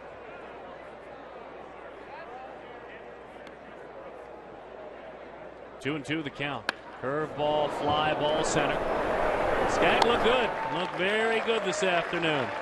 When we come back, Brad Stanky looking to find Trevor Cahill. We'll have that conversation right after this.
Absolutely phenomenal day out here at Salt River Fields at Talking Stick. Brad Steinke joined by today's starter, Trevor Cahill. Your second appearance of spring training. Kind of take us through what you're looking for from your games. Just kind of trying to throw strikes and get a feel for all my pitches and kind of a field pitcher, so it takes a while to get comfortable out there on the mound. Your sinker is drawing rave reviews. Tell us why that pitch is so effective and how you plan to use it this year. I think as long as I can keep it down in the zone, it's effective getting ground balls and whatnot. But right now it's not that consistent, and just one more thing to work on. You come over in the trade. As a young guy, what is it like to walk into a new clubhouse and kind of familiarize yourself with the staff and your new teammates? It's been a pretty easy transition. Everybody's been nice and welcoming, and the facilities are great, and the training staff's great, so it's been pretty easy. It's a pretty interesting rotation. You got some really good guys up and down that starting rotation, the bullpen as well for this club. Yeah, I didn't get to watch them too much being in the American League, but they definitely seem like they know what they're doing, which will, I think, push me to do even better. Do you find it's going to be difficult to make that transition from the AL to the National League this year? I don't think so. It's still 6 feet 6 inches, and the only difference is hitting. So I just got to get comfortable. Gibby lets me get at least an at bat here and there. So I think just be a matter of time before I kind of get comfortable. I think one of the things the D-backs really like about you is, for a young guy, you've had some really solid innings pitched, close to 200, give or take a few innings here or there for the first 3 seasons. You pride yourself on a guy that can go deep into seasons. Yeah, I guess that's I've been fortunate to stay healthy and try and go out there and throw at least a quality start and hopefully go into the 7th, 8th inning. So it definitely helps the bullpen and definitely helps you out, I think. We heard from Charles Nagy a little while ago, the pitching coach for the D-backs. Very interesting guy, very adept at what he does. What have you learned from him in your short time here with the D-backs? Right now he's kind of just sitting back and watching me see what I do and my routine and how I go about things. He doesn't want to tinker anything right away because kind of get me uncomfortable. So right now I'm just going to kind of feel how it is and tell him what I think, little things here and there I need to work on. Spring training for you, when you come out here, you see the sellout crowds, and what is it like for you to be a part of something this special? It's awesome. The facility's awesome, and the fact that the fans are out here and crammed into the little grass area out here, it's definitely a good environment. Are you a numbers guy? Like, obviously the first 2 starts, probably not exactly where you'd want to be in terms of giving up some runs and stuff. The next couple of starts, what are you looking to tighten up, and are you a guy that's really results-oriented in spring training? Not really. I guess you always want to get guys out, but right now I just kind of look at it, how many quality pitches I made.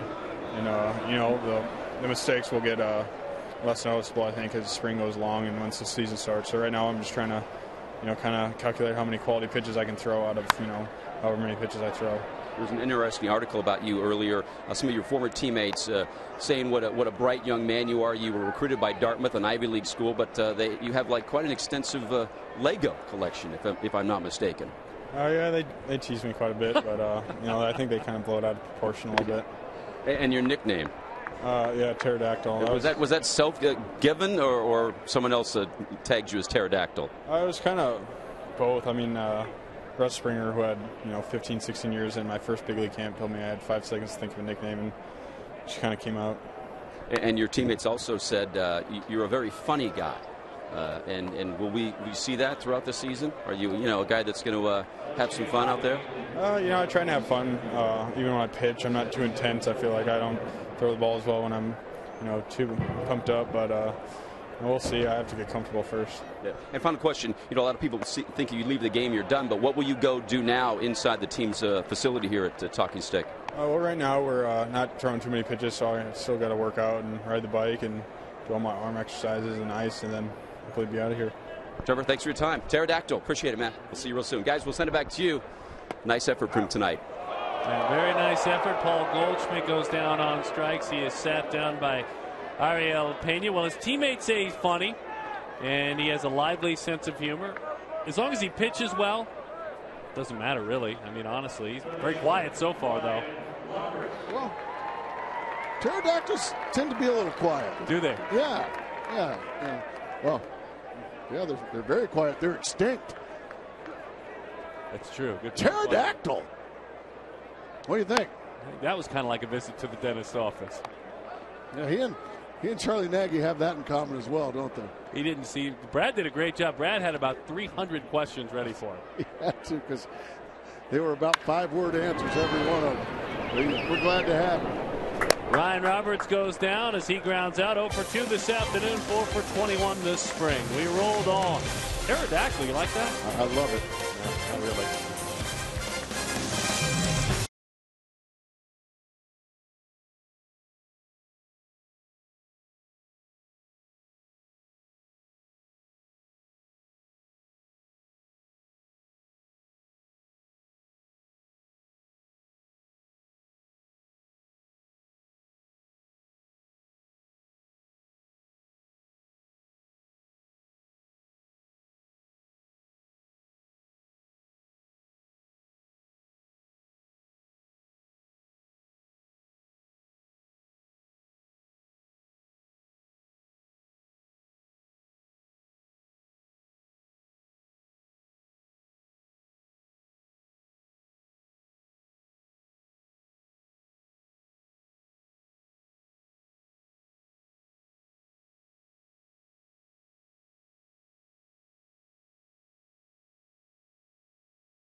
Here in Sutton, here on Fox Sports Arizona, on a beautiful Arizona day where some of the new kids on the block are enjoying this weather around this time of the year. Trevor Cahill, Jason Kubel, Craig Breslow, Takashi Saito, the veteran, will pitch out of the bullpen in the 7th inning. Craig Breslow, a left-handed pitcher. Gracie, you saw Jason Kubel on a lot of your network assignments. Tell us about the bat that is Jason Kubel. Well, he's a power bat. He's a left-handed hitter that really hammers right-handed pitching. So he's certainly going to have to get some looks because, well, he's being paid a lot of money, so he's going to have to play. But he's a guy that's going to hit at least 20 balls into the seats, and that's what I think the Diamondbacks are really looking for. One more bat in the middle of the order, and Kubel is a veteran guy that knows how to put a good at bat on you. When I say that, sometimes he'll stay up there for 8, 9, sometimes even 10 pitches. Brad Ziegler goes to work. Side wheeling in another guy that was an acquisition around the trading deadline from Oakland. And a guy that was valued certainly because Brandon Allen went that way. Jordan Norberto went that way as well as the ball gets loose. So you trade a couple of pieces and you acquire Ziegler. Kevin Towers, I can remember it very clearly. The team was in Los Angeles the day he made that deal. And after that game, and the Diamondbacks were victorious over the Dodgers, still looking to make August deals, which he did. And forecast with us is that one is called in. 2-1 the count. But he acquired the man who is now 31 years old, Ziegler. 32 actually now this year. At Missouri State University. That one sinks low.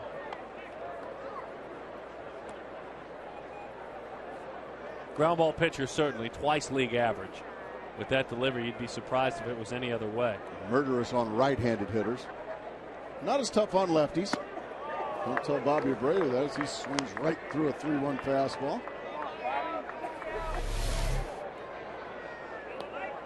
Dropping way down there. And just slinging it.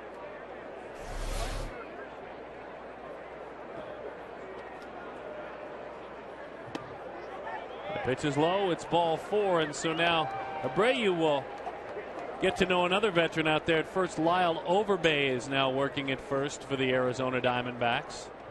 And across the diamond, he's got a much younger man, but the man who many say may be the next knocking at the door, and Ryan Wheeler. Wheeler is at third base as Abreu gives way. And his afternoon is done. But Wheeler can play first. He can also play third out of Loyola Marymount. He's a big bat. This young man, a Diamondbacks 5th-round pick in 2009. He's a big dude, period. And he really is. 16 homers a year ago. 294, slug 465.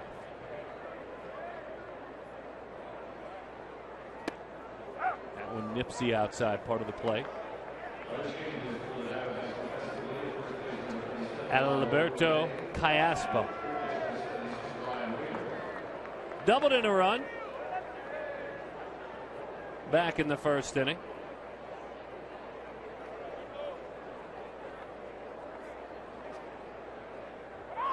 Runner on the move, fly ball left. Paul, those sunglasses on, shy of the track, puts it away. We got Callaspo to chase an errant fastball up and out of the zone. Looked like a hit and run there. Mike Scioscia spinning the managerial wheels here in spring training. He loves hitting and running, loves bunting and running. That's the kind of style he likes to play. He got Callaspo to chase one up and out of the zone, and just an easy fly ball to left, so one big out. Now, this is kind of the specialty for Ziegler. He needs a right-handed hitter so he can try to get that ground ball double play. Although this is one very dangerous right-handed hitter. We're getting to know Mark Trumbo today, Diamondbacks fans anyway. He singled on a breaking ball in the first. Popped up to second in the fourth inning. Trumbo, it's been a crash course, boot camp style, if you will, for the man who's in that dugout, Mike Scioscia, learning how to play third base. It's a nice insurance policy, by the way, to have Alberto Callaspo there if Trumbo's not ready to play third. Exactly. I guess that's what winning teams try to do. Well, look at the run on that pitch. Right underneath the hands of Trumbo. By the way, Craig Tatum is the new catcher behind the plate, working with the man on the mound. So he's got a new battery mate, Montero, done for the day.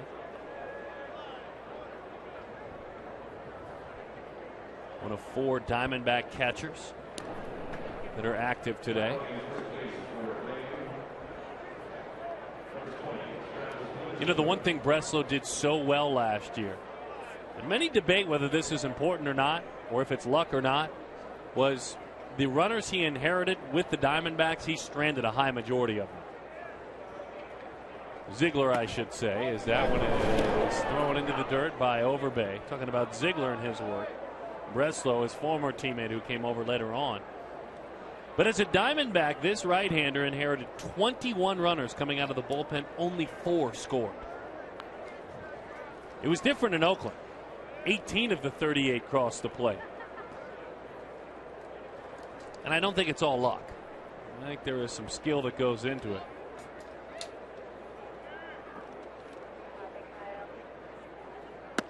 Oh, good pitch. That one buckled the knees of Trumbo right to the outside corner. I mean, Villa Park essentially is Anaheim, right? Pretty much. It's right there. Yeah. That's where he's from, Trumbo. Went to Villa Park High School.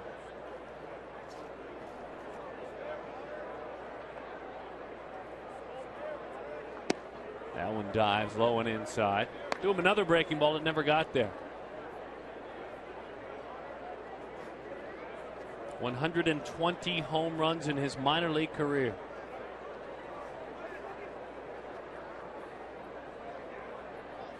Homer 29 times in the big leagues last year. And he's got a pair already this spring. Swing and a miss, the slider, and he goes down.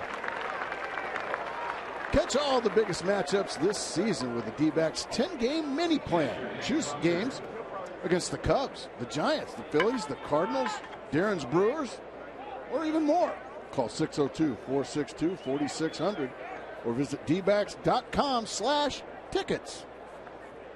I don't really fancy myself a Brewer fan.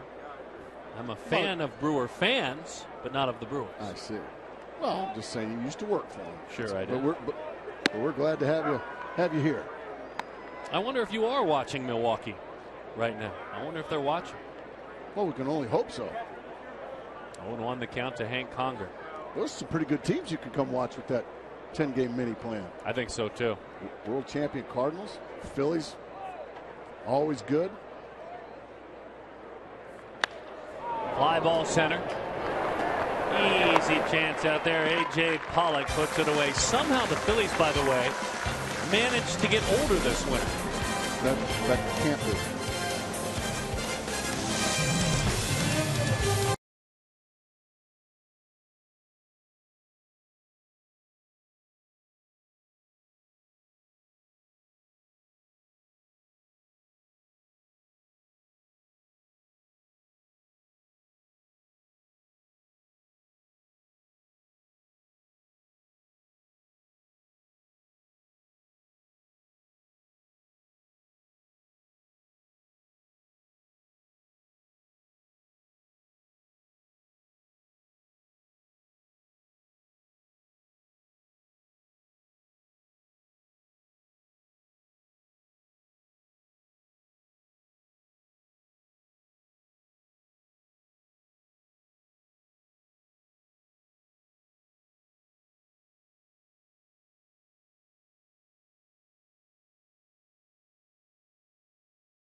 On the ballpark. Talking about the upcoming schedule, we look forward to seeing you at the ballpark. We love it when you watch us on television, but you got to get down to the ballpark most importantly. Phillies, the Cardinals come to town. A rivalry, I think, has now developed between the Milwaukee Brewers and Arizona Diamondbacks, and as well it should. It was a fabulous 5-game series in the division series. Going to Texas, going to the Angels, and then, of course, we'll have it for you on television. Those two spots, and then in Milwaukee, right around Summerfest time at Milwaukee, going toe-to-toe with the Milwaukee Brewers. Going to be fun. Looking forward to it. It's time to get back to work, isn't it, Darren? It is time to get back to work. 156 games, either on Fox Sports Arizona or on Fox. Ariel Pena fires it in there. A.J. Pollock, who came on and is playing center field. Pollock out of Notre Dame. An injury in spring training cost him an entire season 2 years ago, but he bounced right back, and he is on the short list of players. He and a young man out of Ohio University, or I should say Miami of Ohio, by the name of Adam Eaton, are both on that short list of next up. Swing and a miss for Pollock. Diamondbacks looking to do a little something. Here we are in the bottom of the 6th. The Diamondbacks already have one hit. Angel pitching been dominant here this afternoon. They haven't walked, as that one is outside. They have struck out 9 times and been hit by a pitch. That's Justin Upton. AJ spent last year in Mobile, his second full season of professional ball, swung on and missed. Tight breaking ball, and the young man born in Connecticut who played as an All-American at Notre Dame goes down on strikes. All you're doing now, if you're a guy like Pollock, you know, you're a late in the game replacement. You're just trying to open some eyes. You're trying to make your manager that you're walking by right now after you struck out. You're trying to make guys like Gibby. You're trying to make guys like Kevin Towers. You're trying to make them, all right.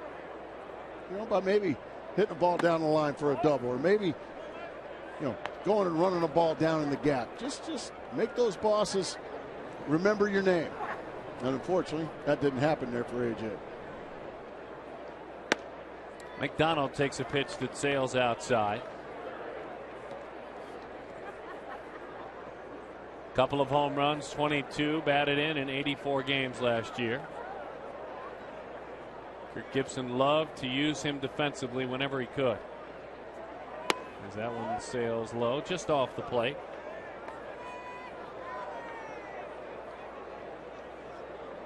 Not a guy who is necessarily tall in stature, but certainly those legs get him to where he wants to go very quickly. First step, excellent as a shortstop.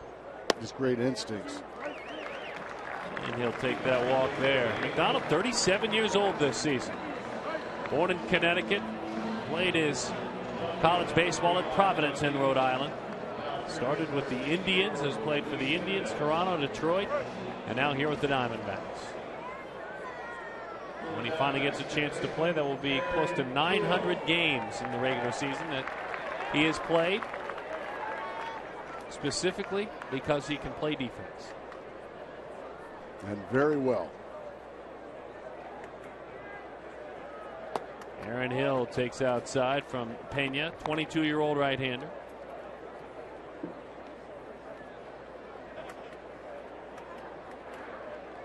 Aaron flied to right, moved a runner over in doing so, though, in the first inning, moved Willie Bloomquist to third base. He was stranded, and he also grounded to short. All of a sudden, now Pena's missed with 6 straight. It can be confusing, Gracie, these spring training games, but that's why our fine staff is there for us. You know, you have the shortstop, number 20, but look how quickly he moves to center. Grease lightning. It's just, you talk about team speed that Mike Scioscia has. I mean, watch, you'll see, you know, there he is, and then all of a sudden, there he is. Look at that. It's truly amazing. That's Gene Segura at short. That's Travis Witherspoon in center field. Both wearing number 20. I know a lot of you at home were concerned for a moment. That's not the same man. That fastball is up and away. You thought they moved quickly, but Mike Scioscia loves team speed. You better run the bases effectively. You better go first to third when it's out there for Mike Scioscia, or you'll be playing in Salt Lake City. They got away from him a couple of years ago.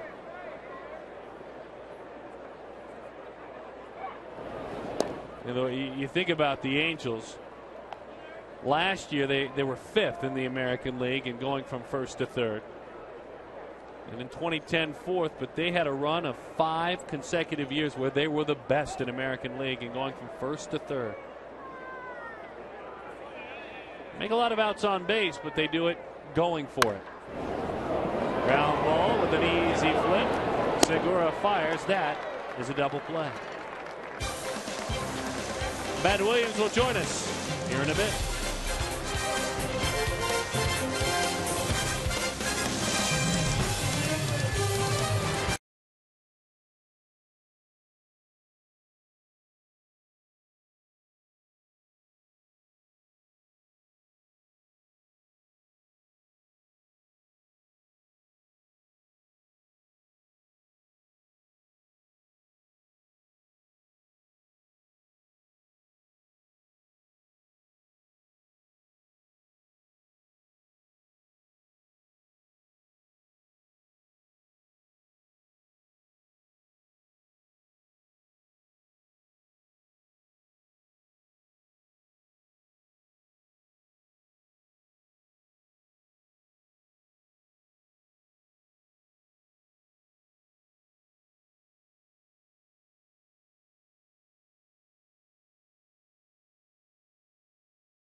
Comes right in and throws a headset on. Matt Williams joins us. And first of all, Matt, on a lighter note, your manager was talking about all the early morning workouts that no one has come up injured, man down yet, but he was talking a bit about some of the mountain biking that's been going on too. Tell us about your skipper and the workout regimen this spring. Well, it's been good. We've stepped it up a little bit. Now we're mountain biking Trail 100 about 15 miles a day. You know, I'm a novice at this. The rest of these guys are experts, so they're trying to get me back a little bit. I almost went off the side of the mountain the other day. We heard about that. I held on to it, though, and finished the ride.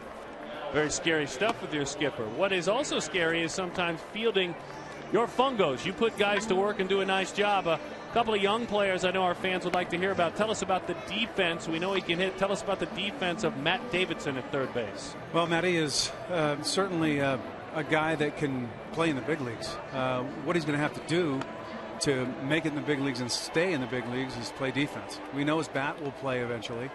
But if he can play defense, then he's got a shot. So we work hard on it. He is very concerned about being a all-around ball player, and so he works hard every morning at it. We were at it at 8:15 this morning again. So he's excited about the possibilities for his future. So are we. Matty, it's very obvious that the players use spring training to get themselves ready for the season. What are guys like you and the staff? What do you guys do that that are maybe some unknowns that maybe the people think, oh, you know, that the coaches have to work on in spring training? Well, we have to work on everything. You know, I have to work on my coaching at third base. Certainly, Gibby wants to get as many changes in a game as possible. You know, and work on the everyday game preparation that we have to go through. Spring training is a lot of substitutions and a lot of different guys playing, and you know, we want to get accustomed to that again. It's not like riding a bike. You have to get back into it, and you know, that's what we use it for. We also use it for evaluation. We need to evaluate these guys and know that if something happens during the season, we need to make a call to the minor leagues that we have some experience and we have some knowledge about these guys, what they can and can't do. And also tell the folks at home some of the things that you guys demand from these players here in March. Well, we demand that they do things right. You know, spring training is to get in shape and to get themselves prepared for the season, but there are certain things that we can do right. Hold on a second, I got to bring the infield in. Attaboy. Attaboy. See, folks at home, look how hard Matt's coaching. Gibby yelled at me, said bring the infield in. I like it. I do what the skipper says. You know, so they have to prepare themselves, but we demand that they do things the correct way. We need to get our bunt plays right. We need to be able to pick. We need to be able to do proper cutoffs and relays, all of those things that every team wants to do, of course, but we demand that it's done right or we do it again. Well, we're going to let you continue to coach defensively, Matt. We appreciate it. Thanks, guys. Have a good one, pal. Thanks. He pulls the infield in, Matt Williams does, and the pitch dives low. Meantime, Brett Steinke is standing by with the man who pitched second for the Diamondbacks today against a team that drafted him out of Santa Monica High School. He's out there with Tyler Skaggs. Guys, take it away. Hey, thanks, Shem. Must be, first of all, an interesting day for you. The first part of your career you spent with the Angels organization. What was it like to see those guys on the other side of the field today? It was different. I faced a lot of my friends and really close friends, and it was just a different experience. You know, you were picked up in that trade for Dan Herron. Really a great season. Spent some time in Visalia, then to Mobile. What was your season like last year? I mean, it was an amazing season. Couldn't ask for a better season. Won the championship in AA, so I mean, it was just a great overall season. And the organization's pitcher of the year, what did that mean to you, especially in a year that you come over in a deal like that? I mean, it's a dream come true. I'm just happy and blessed that I'm healthy and had a great year, great teammates, great coaches. So just very thankful. Yeah, 198 strikeouts. What worked so well for you last year, and can you take that from last year to this year? I think I can. I think I could. Work on my changeup, work on my curveball, and just basically just throwing strikes, keeping the ball down in the zone. What does spring training mean to you? What are you trying to do for yourself and your pitching game? I'm just trying to work on things, really work on my mechanics, really work on throwing strikes and becoming a better pitcher, just absorbing the big league atmosphere. And all the players and coaching staff has been really good. Yeah, I'm curious to get your take on that because Kurt Gibson and his staff do such a remarkable job. Very unique approach to this game. What has it been like for you to deal with Gibby and Charles Nagy and all the guys? I couldn't ask for more. Gibby's a great manager. I mean, he's straight by the book, old school, and Nags is great. I mean, you got a lot of coaches with big league time. I mean, if you don't listen to them, I don't know who you're listening to then. Are you a guy that sets individual goals or at least parameters where you hope to reach in a season like this? I wouldn't say goals. I would say just kind of build off each year and just get better and better. Tyler, appreciate you coming out. Go get some more workout done. Tyler Skaggs, guys, we'll send it back to you. Future bright for this young man. Yeah, very bright, and thank you both to Matt Williams and Tyler Skaggs. And we have to introduce Kevin Munson, who has been working for the Arizona Diamondbacks. Young man, a fourth-round pick of these Diamondbacks out of James Madison University. One of the better sliders in the organization, as that one is chopped foul. And he was victim of Mike Scioscia at little ball. And Mike Scioscia, you called it a clinic, Gracie. You pushed your cough button. That's what it was. It was a leadoff double, a sacrifice bunt to get him to third, and then a suicide squeeze to get him home. That's just Mike Scioscia baseball. And as we said, that was an absolute clinic on how to score one run at a time. Cantu bounces that one foul. Here's the final RBI bunt. This is just beautiful baseball. Getting the bunt down, no play at the plate. 3-0 Angels. Yeah, it's different. You manage with Albert Pujols, Torrey Hunter in the lineup. He's managing today to do a lot of little things and work on it. He's still managing. I mean, this is a guy that twice has been the AL's manager of the year. Swing and a miss. Into the dirt it goes. There's that wicked slider. That was a heck of a slider, wasn't it? And it is nasty. Another run added by the visiting Los Angeles Angels of Anaheim. They lead it 3-0.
Cahill went 3, allowed 2 earned runs, but showed us on his 3 strikeouts pretty good sinker ball.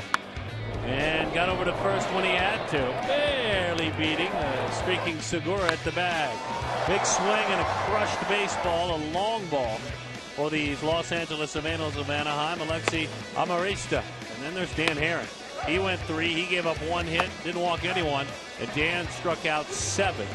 We got to know on television Tyler Skaggs, young man who grew up and was drafted in Southern California by the Angels, part of the Dan Herron trade. Skaggs was solid. 2 innings, 1 strikeout. Just gave up 1 hit, and he showed an excellent, and I mean excellent, curveball. Folks enjoying the sunshine, enjoying the grass today out there, and have their towels spread out. Sometimes the box seats are the fun seats, but maybe the more fun seats might be on a blanket at a spring training ball game. That's something you can't do outside of maybe San Diego in a regular season game. It is jam-packed out there on the lawn. So packed that the kids can't roll down the hill. And that's a shame. I know a lot of you folks are disappointed at home when you hear that.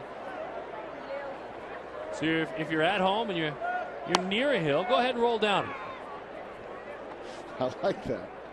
Adam Eaton, a young man out of Miami, Ohio. Standing just 5 feet 9 inches tall. Diamondbacks 19th round pick. So last year, Eaton, here's the difference he made in playing in Visalia and then in Mobile. Just about split the season down the middle. You can see that 302, but that is far short of telling the whole story. Last year in 2011, between his 2 stops, as that breaking ball is low and inside, he did a lot of that. His on base last year, 434. My goodness. That's unheard of at the minor league level. He walked 72 times, struck out 76 times. Pitches low and inside. And again, did all his work in college at Miami of Ohio. not a bad 19th round pick.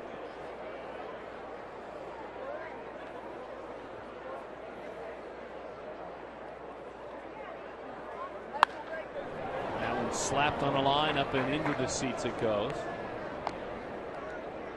A lot of great vistas at this park. Under the umbrellas down the left field line, up above the bullpen.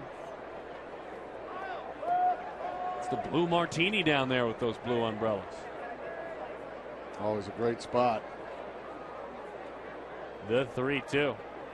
Bouncing ball, and it's a foul ball. And Eric Young, what a great job he does as a coach for these Diamondbacks. There you see the Blue Martini, the umbrellas, one of the many vistas. Salt River Fields, a talking stick.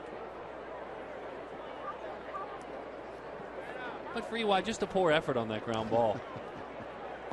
Oh, we're starting on him already, aren't we? I mean, what a job he did. Teaching the base runners, and they became more aggressive, the Diamondbacks. A lot of outs on base, certainly, but the aggression was the key. Here's what he does.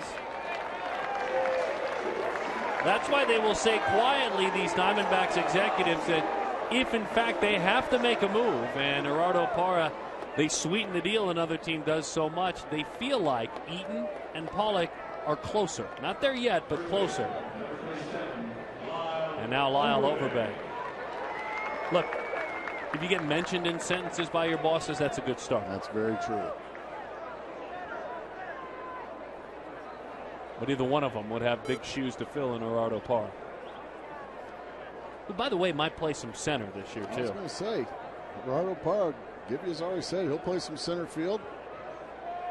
Spell Chris Young here and there. Play left.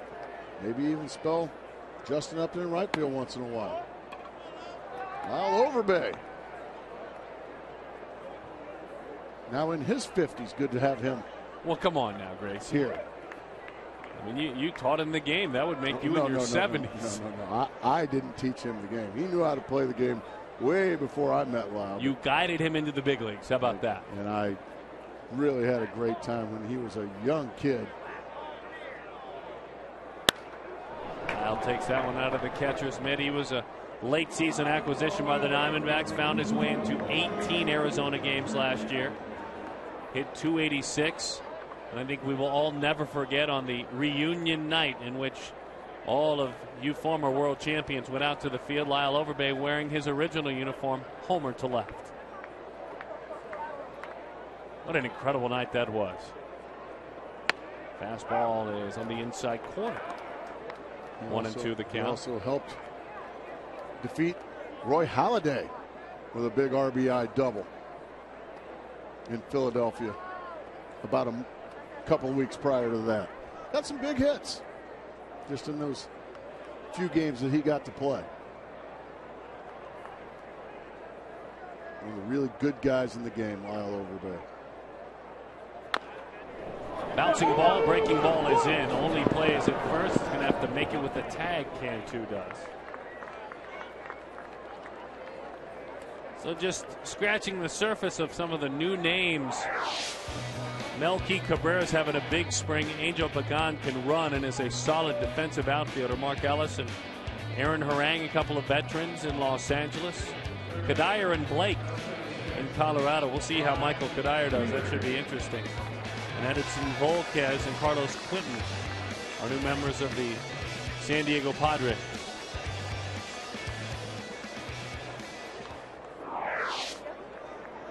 Luis Gonzalez at the ballpark. One thing Gonzo loves to do is post for photos. He'll post for some photos and do a nice job. Ryan Wheeler. So next time you see Gonzo, just go up and shake his hand, ask him for an autograph, and I promise you, he will never turn you down. No, he doesn't, does he? Never. He's the best I've ever seen at that. Smile on his face, a fabulous ambassador for the game in this organization. Ryan Wheeler. Long run out there. Doug Deeds will slide and unable to make the play.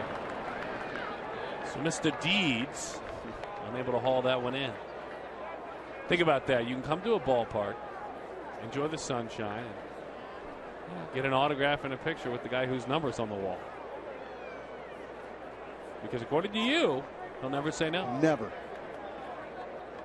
And that is the honest truth. Never seen anybody as good as Gonzo when it comes to that. Seated down there.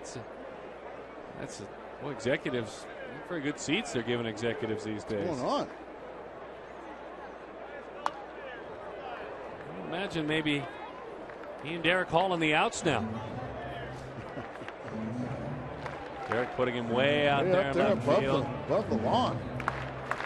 Derek right now in his suite, comfortably sitting in his suite. Sitting in the shade. Yeah. Laughing at Gonzo. Yeah. Look at those tickets we gave him, Ken. 0-2 the count. Inside corner. That's strike 3, Ryan Wheeler. That was a strike, Ryan. You'll find out when you look back. That split the inside corner. Look at the glove. Look right where the ball goes. Bang. Strike 3. Pretty pitch. So now Cody Ransom.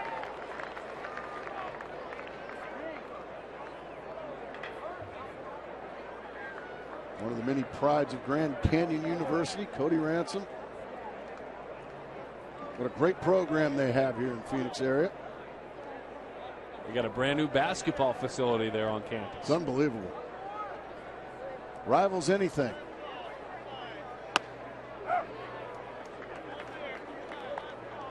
And they're proud partners of the Diamondbacks. That's good to have them.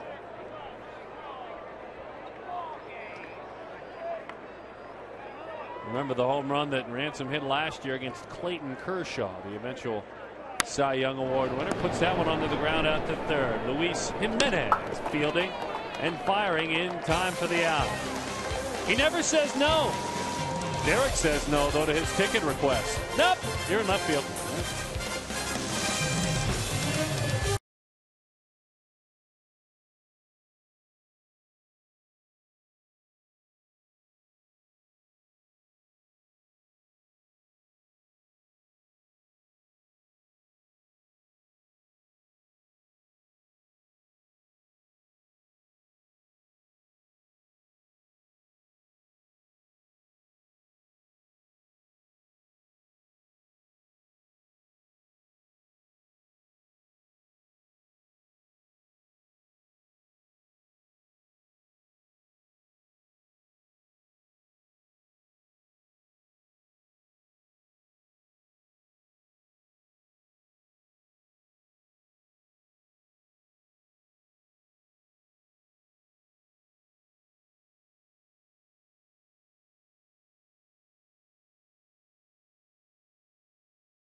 Nothing.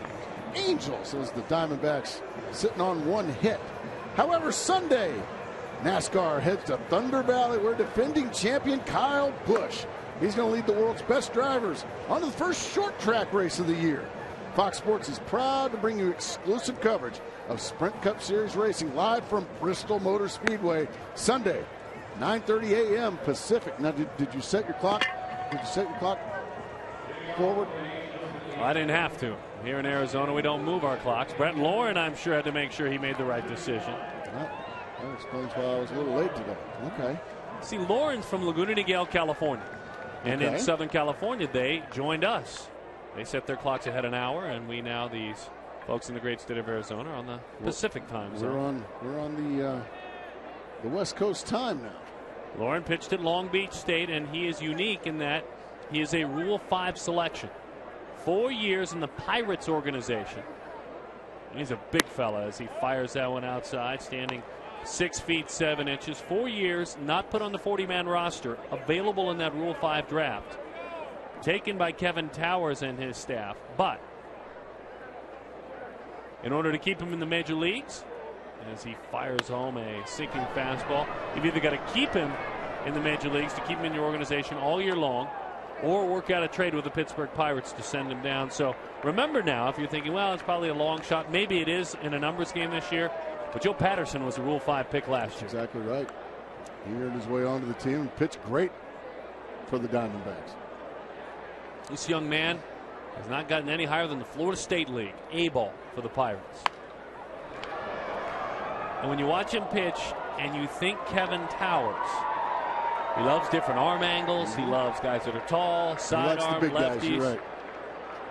He likes all kinds of different looks. I kind of see a little bit of what he saw when he went and got Mike Adams. The broad shoulders, different arm angles. And he got a long way to go if he wants to become what Mike Adams has become. No question. But that's a nasty pitch. Saw it earlier this spring. That's a curveball. That's strike 3. He's got a good one. He's got a very, very good one. Goes right to the outside corner with it. Maybe a generous outside corner there from Mike DeMuro, Tucson native. Does a great job behind the plate. He's been calling a lot of strikes today. There have been quite a few strikeouts.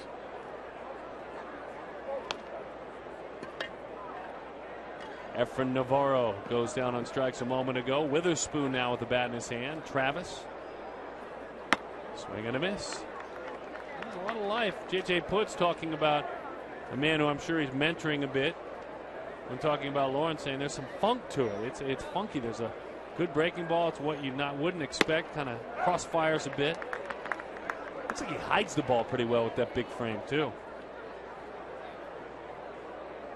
Tell you what, he just stays right on top of the mountain.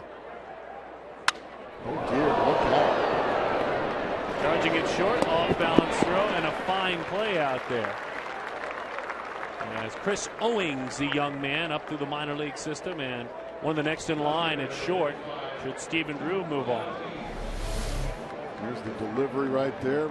Big old long stride. And bat goes flying everywhere. He just absolutely sawed off Witherspoon. Nice play by Owings, as you said. Michael playing a little shortstop now for the Diamondbacks. That's good to see.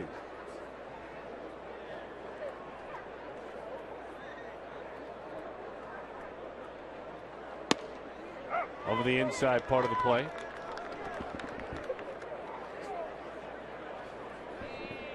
So Chris Owings, is that who that is? No, you said it was Micah. That's Mike Owings out there at short. No. It's not Mike Owings. He plays for the Padres organization. This is Doug Deeds hitting, though, by the way. No, he was great in that movie with Adam Sandler. Mr. Deeds. Very good movie. Very good movie. Doug has had a long minor league career.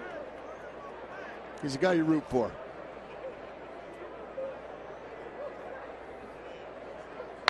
Boy, changeup and a quality inning by Lauren. He just keeps doing it. Pretty doggone impressive by the big fella. He wanted to make Kevin Towers and Kirk Gibson make a decision on that Rule 5.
And folks enjoying it. Many folks. As a matter of fact, 12,552 folks.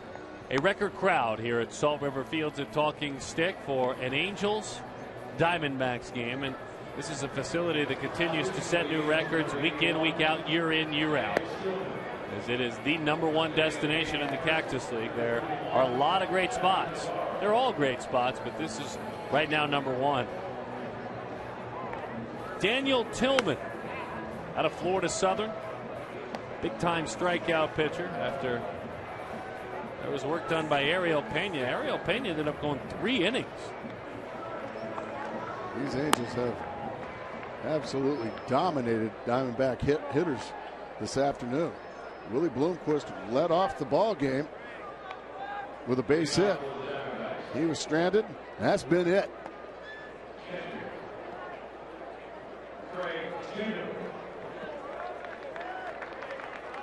Greg Tatum to lead things off. Part of the catching core for Kirk Gibson, young man, an original Reds 3rd-round pick in 04 out of Mississippi State. And he drives that one late on it. And into the Angels bullpen. There we go. It's starting to clear out there on the lawn late in the afternoon. Let's roll in the peanut shells. As it should be. There they go. That's one of my favorite things to watch at spring training. Just the kids having a great time. Fastball in on his hands, ranging to his left, and firing on in time for the out. Segura with the play there. Taking his buddies out. Well, you knew it was going to happen. Look at him. Look at the young gal back behind cleaning up those peanut shells. If we're going to roll, we got to get these peanut shells out of here.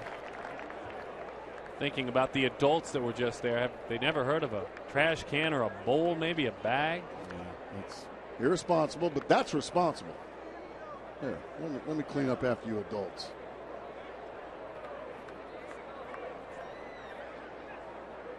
Chris Owings takes a sinking fastball. Owings, as we mentioned, defensively, one of the guys next in line to play shortstop for the Diamondbacks. Probably will start this year in Double-A. Rolls that one to the right side, off the glove of the first baseman and into right field it goes. That one really gobbled up Efren Navarro there. And a base hit for Owens. Just takes a fastball, swats it the other way. You can see just ate up Herrera. First base runner in a while. Second at bat for A.J. Pollock. David Winfrey with number 17 on his back waits on deck.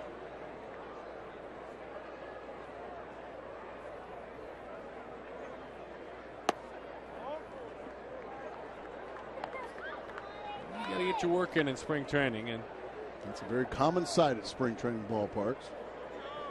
You get done working, you get done pitching, playing. Time to run. Pena out there after throwing what felt like about 9 innings. I mean, usually spring training guys coming out of the bullpen, you're used to seeing for an inning max. Thinking, hey, there's a 5th spot in that rotation open. And I plan on making my statement for it as well. He pitched well today. He and, as you said, his mates.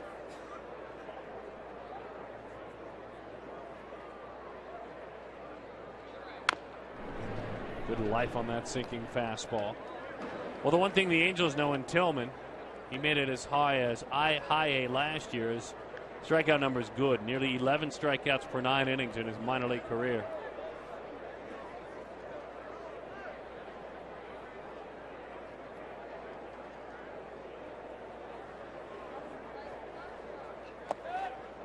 We saw Mike Scioscia a moment ago, and it's interesting. I had the good fortune of being an Angels announcer when Mike Scioscia made his managerial debut.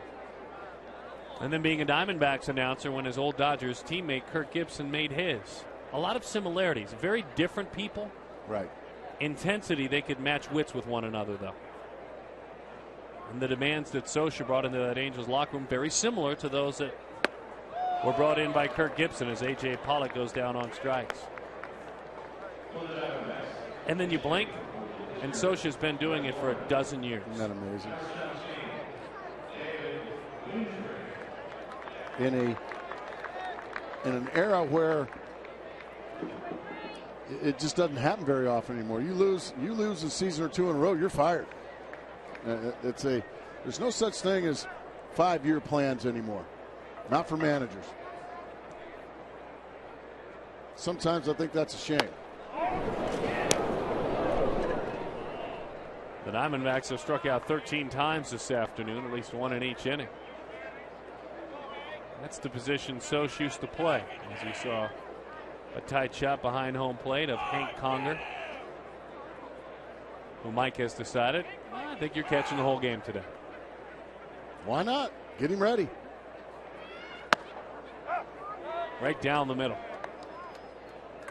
1-1 the count.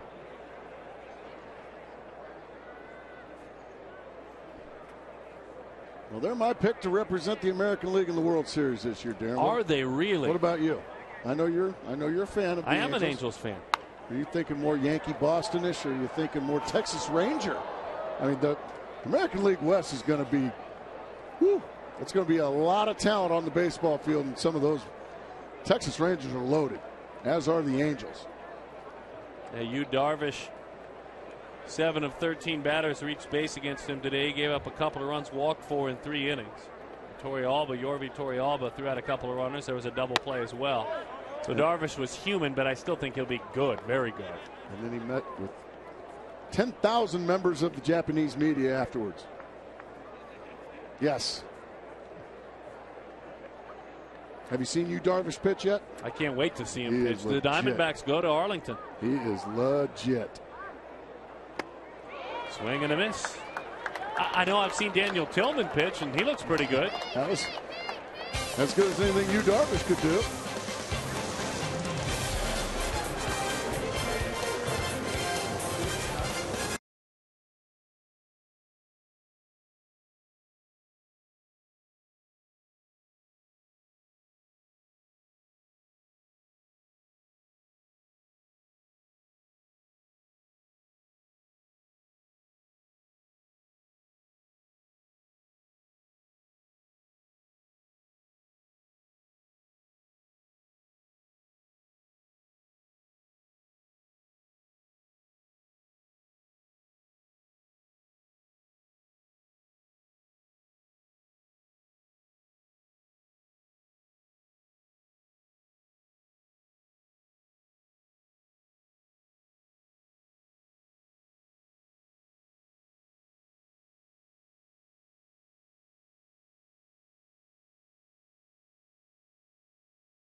Zip, only 2 hits so far for the Snakes, joined by one of the guys who has one of those base knocks, veteran infielder Willie Bloomquist. A gorgeous day out here as the fans are still enjoying life out here. And when you came out here, you said, oh, so this is what it looks like out here. You really don't get a chance to see what spring training is like from this angle very, very often. No, it's obviously looks like a great place to watch a game, and people are getting good suntans and nice weather, and great place to watch a baseball game. You look the part now. You look very casual, ready to kind of bust out of here. Well, yeah, you get your work in for the day. We were here bright and early, so just like every day. So you get your work in and get a few innings out there, start finding your rhythm a little bit and your timing, and get you out of the game, get your workout, and get out of here and go home.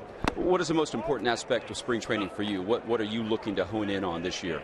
Well, I mean, for me, first and foremost, come out of spring healthy. That's the biggest thing for me. But obviously it's always a work in progress. Spring training's kind of a grind, and you're trying to get your swing right and find your timing defensively as well. This spring's been a little bit of a little easier, I guess. I only got to focus on one position right now, so that's been a little bit easier on my legs. So but main thing is to come out of spring healthy and have your timing ready for the season. Yeah, how different is this spring training from last year? Last year, coming in as a guy new to the organization, trying to find a spot. This year, with Stephen Drew's injury, you know exactly what you're going to be doing and what you're going to be called upon.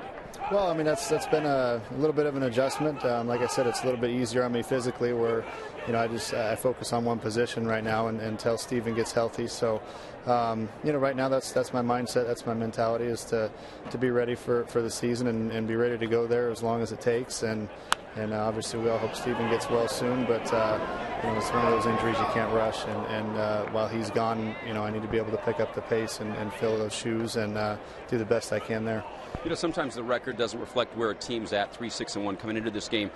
How important have the drills before games been, and where do you think you guys are as a team in terms of where you want to be when you break camp? Well, I mean, I think the main thing is that you go over everything and you have it in your bag and your repertoire, that you're able and capable of doing things fundamentally sound. Right now these games, obviously we've made some mistakes, and that's what spring training's for, to go out and try things and to you're not going to go out and be in mid-season form early on, and we've been a little bit ugly here early on, but win-loss record really isn't. Last I checked, it's 0 and everyone's 0-0 come opening day. So, it's important to start playing good baseball. But main thing is to cover the bases, make sure we've gone over everything, and then we have everything down fundamentally.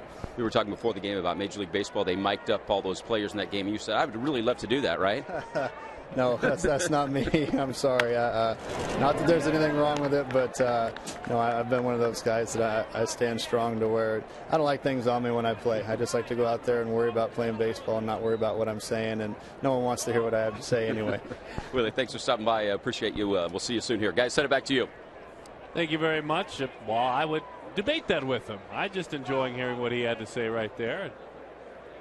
Very intellectual guy. And he is a very important guy. You remember the start he had last year. Drew started the year on the disabled list, chasing a high fastball. This is left-hander Mike Zagurski. Zagurski is 29 years old. Kevin Towers acquired him last September for a player to be named later. It ended up being farmhand Adam Worthington. Zagurski, out of the University of Kansas, was a Phillies 12th round pick in 2005. And has been busy throughout his minor league career. 228 games, and the interesting thing in his minor league career, 11 strikeouts for 9 innings of work. Man. Tommy John surgery back in 08.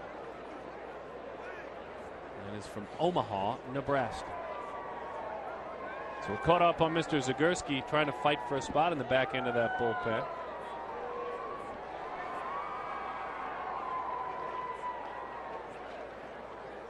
Cole Calhoun has played the entire game, the ASU product.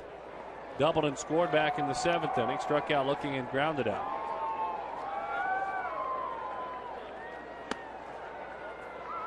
Zagurski, I should say, fires inside to Calhoun.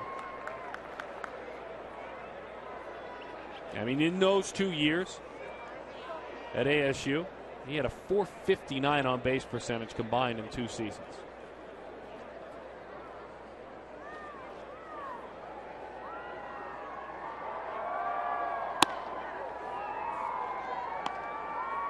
Two 2-0 the count. On the 27th, we'll be back with you on television. But you want to make sure you continue to make your way out here. Games are more and more becoming sellouts. Make your plans coming out and catch the Diamondbacks here at Salt River Fields at Talking Stick. Swing and a miss, 2-1 the count. But that game on the 27th here in this ballpark, and Gracie and I will be joined by the Colorado Rockies voices as well. Drew Goodman. Rich Frazier may stop by. And we will give both perspectives. That game at 1:10 on Fox Sports Arizona, 1 o'clock on the air. Curveball from Zagurski, misses inside.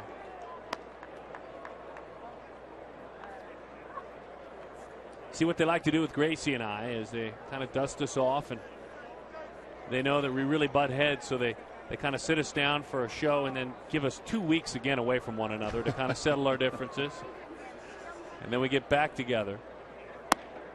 As that one is high and away, ball 4. Calhoun's been on twice. But then once the regular season starts, they say, like you say to your boys and I say to my girls, just figure it out yourself. Figure it out yourself. I don't want to hear it anymore. Don't make me stop this car. Uh-oh. Uh-oh, what? What are we going to... Hey, oh, hey. He's keeping his feet. Look at that athleticism. That was very impressive. That reminds me last year when you got your road work in Pittsburgh running down the Duquesne incline. Man. Fastball inside. That was tough to keep my feet on that one. Well, you were right next to the tram that was going uphill. Especially after swimming the Allegheny.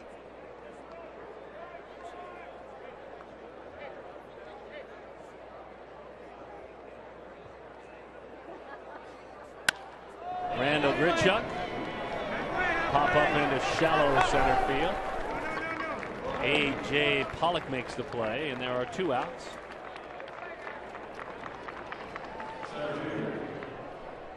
Youngsters, this is their time of day. As you said, there's a little more space on that hill now. They have been dying and itching to run around. I mean, youngsters think, why in the world would you make green grass if you can't run on it? Exactly. Now that'll make you tired running back up that hill. Excuse me. Dad, Mom. He's going to punch me. Okay, we'll punch him back. Segura with a couple of runners on. That was a kind of a rough little tag you're it, wasn't it? It was. Dad is in charge now, settling any disputes. You see, he napped the 4th through the 6th innings. Because why wouldn't you? Because you can. Yeah. If you ever feel like you're tired, just come on out to the ballpark. Take your little snooze on the grass. It's comfy. Get some baseball, have a snack. Pitches inside. Almost sounds like a slice of heaven, doesn't it? It really does. Or just go ahead and lay on Mom. Just roll it. There you go. I'm sure she's enjoying that. 2-0 the count. Big swing there. I'm telling you, that was a mighty rip right there by Segura. Kind of reminiscent of former Diamondback Josh Weitzel there, who used to have a big swing. Man, did he take a rip at it.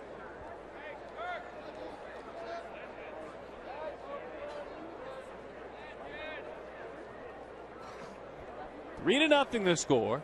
Diamondbacks are just a pair of hits. Have struck out 13 times with a bat in their hands. And that's a strike as he darts it over the inside corner. 2-2. Beautiful fastball there by Zagurski. John Kruk in him, doesn't he? He said his teammates, and he's a very good sport to that kind of stuff. Teammates had mentioned Kruk. He came through the Phillies organization, so it's a natural mention. Well, people back in Philly remember what a great player John Kruk was. Swing and a miss. Chased a fastball high. One last chance for the Diamondbacks. Zagurski cleans it up. One last chance to roll down the hill as well.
the last of the ninth. But, folks, you got to be at Chase Field for opening day weekend, April 6th through the 8th. That's the Diamondbacks taking on the Giants.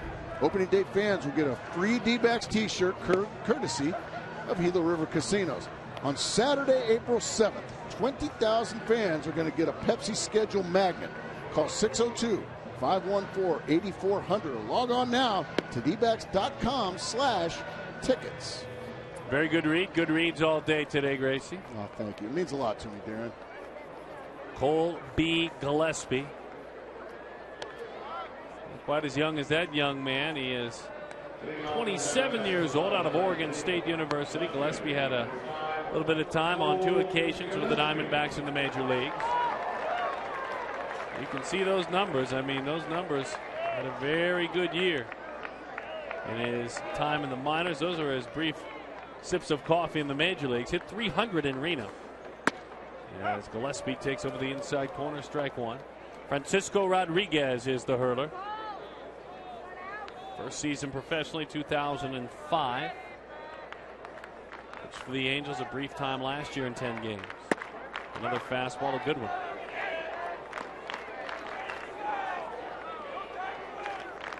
Not K-Rod, not the one that burst onto the scene in 2002.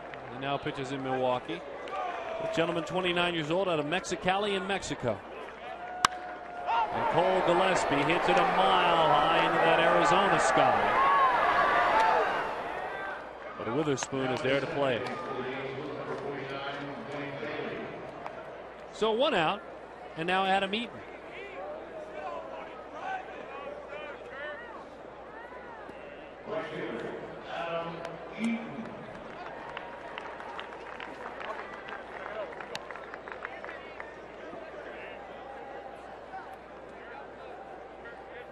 Eaton walked back in the 8th inning.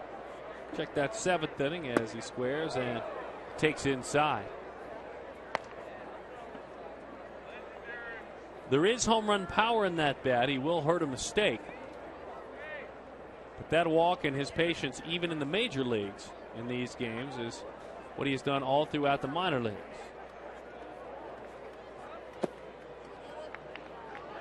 And tell me if I'm wrong, Gracie, but I usually am. But to be a 19th round pick in 2010, so just the beginning of last season, 2 seasons ago, and to be in big league camp when you're picked in the middle rounds in 2010, that's pretty quick. Yeah, that's the fast track, no question. Which means, and if you're a 19th round pick, Darren, that's not like number 1 or number 2 where you're going to get an opportunity to fail maybe for a couple of years because they've invested so much money. They haven't really invested a whole lot of money, I would imagine, in a 19th round pick, especially out of college. So you have to make your own breaks. You have to open eyes quickly in your first year. So that's exactly what Adam Eaton's done. And once again, he walks right there, so he's walked twice. But then he's also hitting over 300 wherever he goes. So I would imagine that's the fast track. Now it's just a matter of, like, I was a 24th round draft pick. It was kind of the same story for me. In order for me to get to the big leagues, though, a spot had to open up in the big leagues. And right now, there's really not an outfield spot open right now yet in the big leagues. But if or when one does, I would imagine Adam Eaton's going to be one of the first guys to get a look-see. Well, we mentioned his general manager will speak of him when talking about if, in fact, he has to make a move with one of the outfielders. He is one of the first names mentioned, along with A.J. Pollock. There is a name in the bullpen that is tough for Sun to mention. Big fellow warming out there, number 58 on the jersey. As that one, Lyle Overbay lifts it foul. That big fella, Chris Jakubauskas. Been around a little while now. He has been around a little while. In the American League mostly, wasn't it? Yes. There's a lot of name on the back of that jersey.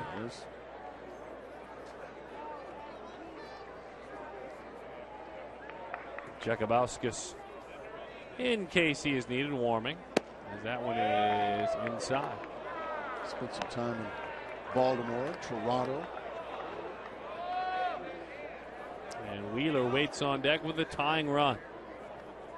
It's such a gorgeous day. We'd love to play 10, 11, maybe 12 innings today. Yeah, go ahead and tie it on up here, guys. Chopped foul right off the feet there. So, again, here's your announcer 101 challenge. I was going to say, yeah, his first name is not Jack. That's his last name. Kirk Gibson will put up on the board Jack instead of the entire last name when he types it up. Just J-A-C-K. He was on the list today.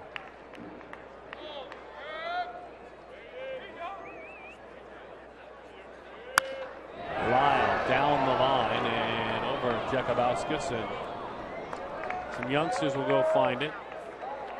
So for some reason, Lyle was the unlucky one, and especially a first baseman would agree with this. He wears number 37, and early in camp, it's not really pick your locker, even if you're a veteran. It's just straight numerical order. It's, you know, 0 to 99, essentially. It fills that locker room up. But Lyle is surrounded by starting pitchers and relief pitchers. Oh, no. I mean, he is in a row. No. There is not a position player near him in the 30s. And if you look at Diamondbacks players in the 30s, they're all pitchers. Oh, poor Lyle. So there he sits with guys all around him. He's talked some hitting with some people. He can. I mean, can you imagine sitting around with a bunch of pitchers and you're an outfielder and you're trying, you know, talk a little baseball, and all you get back is swing and a miss. That's what happens right there. See, he's been talking hitting with pitchers, and he goes down on strike. That makes you hit like a pitcher. We kid, obviously, but I talked with Lyle about that as he sits next to Sam Demmel. He sits next to Wade Miley. Wade Miley wanted to share with him about his winter in Louisiana and a great crawfish boil that he went to. Now that sounds like fun. I like a good crawfish boil. Yeah, well, Lyle's about had it. Yeah, he's probably ready to talk some hitting with some people. Here's Ryan Wheeler. Lyle's about had it. You know, I always think that that's a big strategy that the Giants have in San Francisco at AT&T Park, because there are no bullpen seats. There is no area. So the relief pitchers and the bench players, the manager, all exist in one dugout. Sit in the dugout.